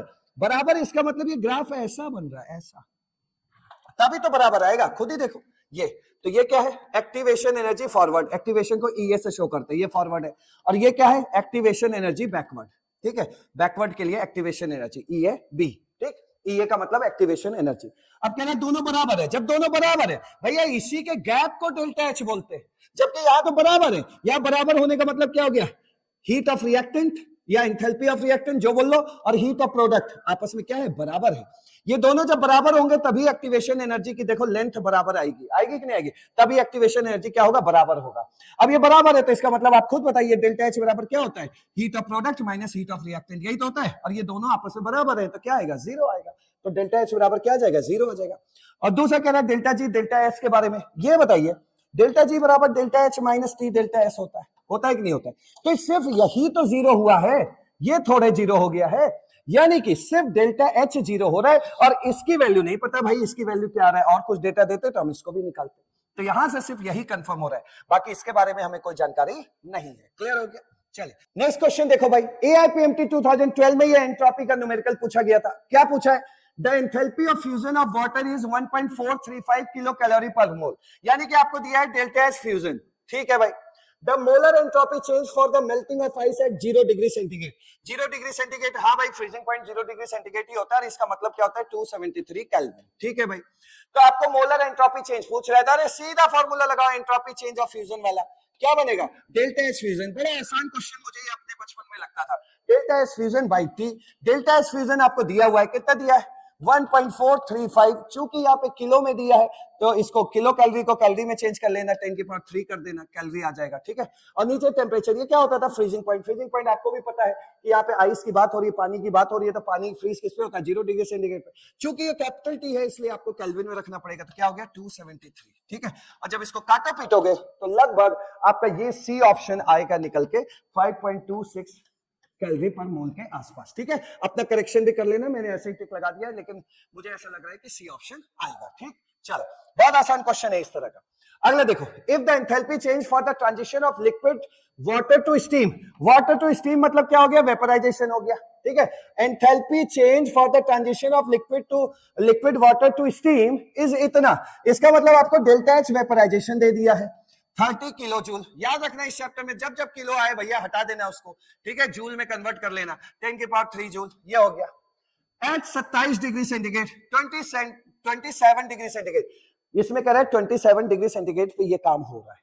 तो यहाँ पे आप पानी का मतलब, कोई पानी तो दिया नहीं था इसमें, नहीं, लिक्विड वाटर, अच्छा पानी दिया था, तो पानी का वो वाला फ्रीजिंग पॉइंट मत ले आना, सॉरी बॉइलिंग पॉइंट मत ले आना। कौन सा? 100 डिग्री सेंटीग्रेड वाला। ये कह रहा है ये काम, क्वेश्चन ही खुद कह रहा है 27 डिग्री सेंटीग्रेड पे हो रहा है। तो टेम्परेचर कितना हो जाएगा केल्विन में? 27 प्लस 273 कितना हो गया? 300 केल्विन। तो यार 300 केल्विन पुट करना है। ठीक है, तो देखिए फॉर्मूला क्या है, ये हो गया आपका, टेम्परेचर निकल गया। आपसे कह रहा है entropy change for the process would. Entropy change क्या लगा दोगे भाई? डेल्टा एच वेपराइजेशन, क्योंकि वेपराइजेशन हो रहा है, बराबर delta H vaporization by T. रख दो सीधा सीधा, 30 इंटू 10 की पावर 3 ऊपर हो गया और नीचे हो गया आपका 300। ठीक है, अब ये 300 कटेगा, 10 की पावर 2 बचेगा, यानी कि 100 कहीं आंसर है 100। ये 100 जूल मोल पर केल्विन इनवर्स। ठीक है, बढ़िया क्वेश्चन। नेक्स्ट क्वेश्चन देखिए, ये एआईपीएमटी 2010 का पूछा हुआ क्वेश्चन है और इसमें आपको स्टैंडर्ड एंट्रोपीज यानी कि एस नॉट वगैरह दिया है। Standard entropies of x2 y2 xy3 दिया हुआ है। कहने का मतलब इसमें आपको एक रिएक्शन दिया हुआ है और इस रिएक्शन में रिएक्टेंट एंड प्रोडक्ट का स्टैंडर्ड एंट्रोपी दिया हुआ है, साथ में delta H minus 30 kilo joule दिया हुआ है। भाई जब देखो ये एंट्रोपी स्टैंडर्ड में दिया है तो डेफिनेटली ये भी क्या होगा? स्टैंडर्ड में ही होगा, क्योंकि ये फॉर्मूला फिर रिलेट नहीं होगा, दोनों स्टैंडर्ड में होने चाहिए। ठीक है भाई, delta H not enthalpy change इस रिएक्शन के लिए दी है। अब कह रहा है ये reaction, for the reaction to be at equilibrium the temperature should be, ये रिएक्शन जब इक्विलिब्रियम पे होगी तो उस समय का टेम्परेचर क्या होगा, यानी कि आपको टेम्परेचर पूछा जा रहा है और रिएक्शन अगर इक्विलिब्रियम पे है तो सारे लोग देखो नॉट नॉट में दिए हैं, तो डेल्टा जी नॉट की वैल्यू क्या होनी चाहिए, 0 होनी चाहिए। आप समझ गए हैं कि कौन सा फॉर्मूला लगने वाला है, इसमें फॉर्मूला लगने वाला है जिसमें ये चारों चीजें आती हो। तो डेल्टा जी नॉट एक ही फॉर्मूला है, डेल्टा जी नॉट बराबर delta H not minus T delta S not आपको लगाना है। इसमें आपको देखिए इसकी वैल्यू पता है 0, इसकी वैल्यू पता है 30 किलो जूल, मतलब 30 इंटू 10 की पावर 3 जूल। टेम्परेचर आपको निकालना है, डेल्टा एस नॉट इस बार रिएक्शन वाला दिया है, तो रिएक्शन वाला हम कैसे निकालते हैं बताओ, ये कैसे निकालते हैं रिएक्शन वाला, मतलब एंट्रोपी चेंज, प्रोडक्ट की एंट्रोपी माइनस रिएक्टेंट की एंट्रोपी, ये होता है क्या, एंट्रोपी चेंज। रिएक्शन के मामले में आपको प्रोडक्ट माइनस रिएक्टेंट करना पड़ता है। तो चले शुरू करते हैं, देखिए जरा ये समझा दिया आपको, आराम से देखिएगा, इसमें सबके एंट्रोपी की वैल्यू पे एक बार नजर मार लो और देखो क्या हुआ। हमने सबसे पहले एंट्रोपी चेंज निकाला इस रिएक्शन के लिए, तो एंट्रोपी चेंज क्या होता है, मतलब एक से ज्यादा अगर प्रोडक्ट या रिएक्टेंट होते हैं तो वहां हम समेशन का इस्तेमाल करते हैं, बता रखा हूं मैं आपको। तो ये क्या हुआ, समेशन ऑफ एस प्रोडक्ट, मतलब प्रोडक्ट की एंट्रोपी माइनस रिएक्टेंट की एंट्रोपी। प्रोडक्ट साइड में भाई बस XY3 है और XY3 की देखिए एंट्रोपी आपको दी हुई है, XY3 की एंट्रोपी कितनी दी है 50, वो रखा हमने 50, फिर ये आ गया, ये वाला माइनस आ गया, फिर हमने ऐसे बनाया। ऐसे में अब प्रोडक्ट में देखिए, प्रोडक्ट में क्या है, ये जो एंट्रोपीज होती हैं ये आपको देखिए पर मोल में दिया हुआ है, किसमें दिया हुआ है, पर मोल में, 1 मोल का। लेकिन यार रिएक्शन में X2 बैठा है आधा मोल, तो 1 मोल की एंट्रोपी अगर 10 है तो आधे मोल की एंट्रोपी क्या होगी, 5 होगी। तो वही किया गया, देखिए रिएक्शन के अकॉर्डिंग किया गया, हाफ है और यहाँ पे 3/2 है। तो देखिए यहाँ पे हाफ मोल की एंट्रोपी क्या होगी, जब 1 मोल की एंट्रोपी X2 की 60 है तो हाफ मोल की कितनी होगी, हाफ इंटू 60 कर दिया, प्लस 1 मोल Y2 की एंट्रोपी 40 दी है तो 3/2 मोल की क्या होगी, 3/2 कर दिया। तो इस तरीके सॉल्व करेंगे तो इस रिएक्शन के दौरान जो एंट्रोपी में चेंज हो रहा है वो निकल के आ जाएगा। तो ये आपको डेल्टा एस नॉट मिल गया। अब चूंकि रिएक्शन इक्विलिब्रियम पे पहुंचानी है तो डेल्टा जी नॉट 0 कर देना, डेल्टा जी नॉट 0 करके ये फॉर्मूला लगाओगे तो ये भाई साहब तो 0 हो गए। जब ये 0 हो गए तो क्या हुआ, फिर ये इधर कर दो या इधर कर दो, तो क्या बचा, डेल्टा एच नॉट बराबर टी डेल्टा एस नॉट। तो अब आपसे कोई पूछता है टी कितना होगा, तो यही बनेगा, टी बराबर क्या हो जाएगा, delta H not upon delta S not. ये डेल्टा एस नॉट नीचे आ जाएगा, वैल्यू रख देना, डेल्टा एस नॉट यहां मिल रहा है और डेल्टा एच नॉट उधर आपने देखो लिखा ही हुआ है, ठीक है, माइनस 30 किलो जूल है तो 30 इंटू 10⁻³ जूल रख दिया, 30 इंटू 10⁻³ जूल, माइनस में माइनस रखा और एंट्रोपी भी देखिए निगेटिव आ रहा है, निगेटिव में रखा, इस तरह हमारा टेम्परेचर आ जाएगा 750 केल्विन। अच्छी तरीके से आप देख सकते हैं, स्ट्रेटेजी एकदम आपको थ्योरी पार्ट में ही कवर करा दी गई है, बस आपको यहाँ पे फोड़ना है। तो आंसर क्या हुआ, ए। चलिए आगे बढ़ते हैं, नेक्स्ट क्वेश्चन देखिए। नेक्स्ट क्वेश्चन देखिए, AIPMT 2006 का पूछा हुआ क्वेश्चन, और क्वेश्चन क्या कहता है, आराम से पढ़िए। The enthalpy and entropy change for the reaction, एक रिएक्शन आपको दी हुई है Br2 plus Cl2 gives twice BrCl, और इसके लिए एंथैल्पी चेंज और एंट्रोपी चेंज आपको दिया हुआ है, ठीक है भाई, दिया हुआ है। कह रहे the temperature at which the reaction will be at equilibrium, reaction equilibrium पे कब होता है, जब डेल्टा जी बराबर 0 हो या डेल्टा जी नॉट बराबर क्या हो, 0 हो। तो भाई यहाँ पे तो स्टैंडर्ड तो दिया नहीं है, क्या दिया, एंथैल्पी तो डेल्टा एच ये हो गया, और एंट्रोपी डेल्टा एस दिया, तो यहां क्या चलेगा, डेल्टा जी बराबर 0, क्योंकि कोई स्टैंडर्ड में दिया नहीं है। तो सिंपल, बहुत सिंपल क्वेश्चन हो गया। डेल्टा जी बराबर क्या होता है, delta H minus T delta S होता है, और ये खुद ही कह रहा है कि रिएक्शन इक्विलिब्रियम पे जब होगी तो उस समय का टेम्परेचर बता दीजिए। तो इक्विलिब्रियम पे दिस भाई साहब क्या होते हैं, 0, डेल्टा जी क्या होता है 0। तो यहां से क्या बना, ये जब इधर आएगा तो क्या बन जाएगा, डेल्टा एच बराबर टी डेल्टा एस हो गया, और यहां से टेम्परेचर निकाल लेना, delta H by delta S. मतलब अगर रिएक्शन इक्विलिब्रियम पे है तो सिर्फ यही फॉर्मूला बन के निकल के आता है, तो रखने की जरूरत नहीं है, बस ये लगाना, इसको 0 बोलना और खुद ब खुद ये टी बराबर delta H by delta S पे आ जाओगे। बस ध्यान ये रखना कि डेल्टा एच की वैल्यू किलो जूल में दी है, तो इसको सही से अपना जूल में बना के रख लेना, 30 इंटू 10⁻³ ये हो गया डेल्टा एच, और नीचे एंट्रोपिक वैल्यू दी 105, ये रख लेना, ठीक है। और इसको काटो पीटोगे तो देख लो सोल्यूशन आपके सामने है, इसको काटो पीटोगे तो कितना आ जाएगा, 285 के अप्रॉक्स आ जाएगा। तो राइट आंसर क्या हुआ, 285.7। 27। क्लियर हुआ? ये है आपके सामने क्वेश्चन। क्वेश्चन नोट करने की कोई जरूरत नहीं है, डिस्क्रिप्शन बॉक्स में पीडीएफ पड़ा है, बस आपको उसको फोटोकॉपी करा के पढ़ लेना है, ठीक है? और ये रहा इसका सोल्यूशन, कोई डाउट नहीं, बहुत आसान क्वेश्चन अब आपके लिए बन गया होगा। अब चलते हैं नेक्स्ट क्वेश्चन। नेक्स्ट क्वेश्चन देखिए, एआईपीएमटी 2002 का पूछा हुआ क्वेश्चन है और वही जो लंबा चौड़ा फॉर्मूला मैंने आपको सिखाया था उसी पर बेस्ड क्वेश्चन है। आराम से देखिए, 2 moles ऑफ आइडियल गैस, यानी कि मोल दिया है, 2 moles of ideal gas at 27 degree centigrade temperature is expanded reversibly from 2 liter to 20 liter. 2 liter to 20 liter, 2 litre से 20 लीटर तक एक्सपेंड कर रहा है, यानी V1 V2 दिया है और आपसे कह रहा है एंट्रोपी चेंज। ध्यान से देखो, ये जो वॉल्यूम बढ़ रहा है, 2 लीटर से 20 लीटर हो रहा है, ये जो वॉल्यूम बढ़ रहा है वो 27 डिग्री सेंटीग्रेड पर ही बढ़ रहा है। इसका मतलब T1 और T2 क्या है? बराबर है। इसका मतलब ये कौन सा प्रोसेस हो गया? आइसोथर्मल प्रोसेस हो गया, क्योंकि 27 डिग्री सेंटीग्रेड पे ही ऐसा हो रहा है, 27 डिग्री सेंटीग्रेड पे ही वॉल्यूम बढ़ रहा है। ठीक है भाई, एंट्रोपी चेंज बहुत आसान सा क्वेश्चन अब आपके लिए हो गया, कोई आप कुछ है ही नहीं। आर की वैल्यू दिया है 2 कैलोरी और आपसे पूछ रहा है एंट्रोपी चेंज, पूछ रहा है उस सिस्टम का, उस गैस का एंट्रोपी चेंज आपसे पूछ रहा है। ठीक है, तो कितना आसान क्वेश्चन हो गया, आप खुद बताइए। यही वाला entropy change of the gas यानी entropy change of the system, कौन सा वाला फॉर्मूला लगाओगे? खुद ही बता दो। ये आपको इसमें लगाना है NCV, ठीक है, ln T2 by T1, ये प्लस बगल में जोड़ देना है NR ln V2 by V1। हो गया, क्वेश्चन ही खत्म हो गया मेरे भाई। ये देखो T1 T2 बराबर है, T1 T2 बराबर, तो ln1 आएगा, ln1 आएगा तो ये हो गया 0। अब जब भाई साहब ये 0 हो गया तो ये पूरा ही हो गया 0, पूरा ही 0 हो गया, तो बस यही तो बचा, डेल्टा एस सिस्टम बराबर NR ln V2 by V1। अब यहाँ n आपको दिया ही हुआ है, कितना दिया है? 2 मोल दिया है। R की वैल्यू देखो 2 कैलोरी दी है और बगल में ln है और ln के बाद V2 by V1 है, V2 आपका हो गया 20 और नीचे हो गया 2। बस इतना सा, यही तो आंसर है। देखो देखो ध्यान से देखो, ये वाला टर्म 0 क्योंकि आइसोथर्मल है, बता दिया आपको। वो बचा ln में जल्दी हम लोग सॉल्व नहीं करते, लॉग में करते हैं, तो ln बराबर हम जानते हैं, ln की जगह हम 2.303 लॉग रख सकते हैं, तो हमने 2.303 लॉग रख दिया। ये देखो ln की जगह रख दिया, फॉर्मूला ऐसा बन गया, सारी वैल्यू पुट किया 2.303 और मोल की वैल्यू 2, आर की value 2, log V2 by V1। ये आ गया आपका लॉग 10 और लॉग 10 ये काटोगे तो 10 आ जाएगा और लॉग 10 की वैल्यू कितनी होती है? 1।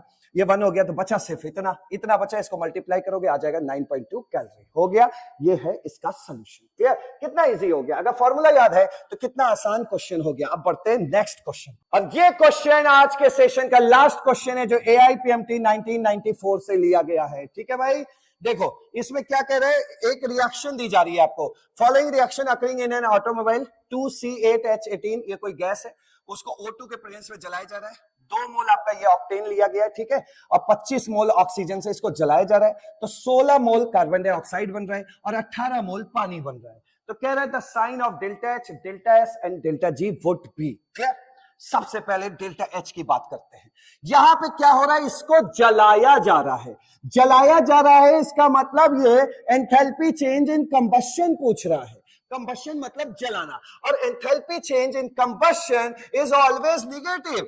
जब भी कोई चीज जलती है तो एनर्जी रिलीज होती है, और एनर्जी रिलीज होगी तो वो एक्सोथर्मिक प्रोसेस है, और एक्सोथर्मिक प्रोसेस के लिए डेल्टा H की वैल्यू क्या होती है? नेगेटिव। तो यहां से एहसास हो गया डेल्टा H क्या आने वाला है? नेगेटिव। अब आगे बढ़ते हैं, अब आपसे कहता है एंट्रोपी और डेल्टा G के बारे में। एंट्रोपी, रिएक्शन में एंट्रोपी कैसे निकालते हो भैया? देख लो, सारे गैस हैं, या तो डेल्टा Ng से सॉल्व कर लो, या तो देख लो नंबर ऑफ मोल्स बढ़ रहे हैं। जब सब गैस ही दिए तो डेल्टा Ng में ना जाके ऐसे ही देख लो, ये देखो 18 और 16, 8 6 14, ये इस पार क्या है? 34 मोल है ना भाई, 18 16 34, और इस साइड कितना है? 25 2 27 है। तो आप खुद देख सकते हैं नंबर ऑफ मोल्स बढ़ रहा है। या तो डेल्टा Ng सॉल्व कर लीजिएगा, तो प्रोडक्ट साइड में गैसेस मोल कितने हैं? 34 मोल है, 18 16 34 माइनस 25 2 27, तो ये क्या आ रहा है भाई? 4 और 3 क्या आ रहा है? 4 3 7 आ रहा है। कैसा आ रहा है? ये पॉजिटिव में आ रहा है। और डेल्टा Ng जब पॉजिटिव में आता है, जब डेल्टा Ng पॉजिटिव में आता है तो एंट्रोपी चेंज क्या होता है? पॉजिटिव होता है। यानी एंट्रोपी चेंज का आंसर क्या होगा? पॉजिटिव। तो डेल्टा S क्या आया? डेल्टा S आ गया पॉजिटिव। क्लियर? अच्छा, और चूंकि डेल्टा S पॉजिटिव आ रहा है तो इसका मतलब ये स्पॉन्टेनियस प्रोसेस हो गया, क्योंकि स्पॉन्टेनियस प्रोसेस की ही एंट्रोपी बढ़ती है। और अगर ये स्पॉन्टेनियस है मेरे भाई, तो स्पॉन्टेनियस के लिए डेल्टा G की वैल्यू नेगेटिव होती है। तो आंसर क्या हुआ? Negative positive negative, negative positive negative. खोजो निगेटिव पॉजिटिव निगेटिव, डी। तो इसमें मैंने आपको खूब ढेर सारे क्वेश्चन करा दिए। अब आपको कोई प्रॉब्लम नहीं होनी चाहिए, बस इतना ही पढ़ना है। सब करवा दिया, सब करवा दिया, जो जो नीट के लिए जरूरी है सब करवा दिया, सारी स्ट्रैटेजी भी बता दी। अब जाकर के फोड़ के आना अपने नीट के पेपर में, अगर गिब्स एनर्जी और एंट्रोपी से रिलेटेड कोई क्वेश्चन आया तो। Thank you so much.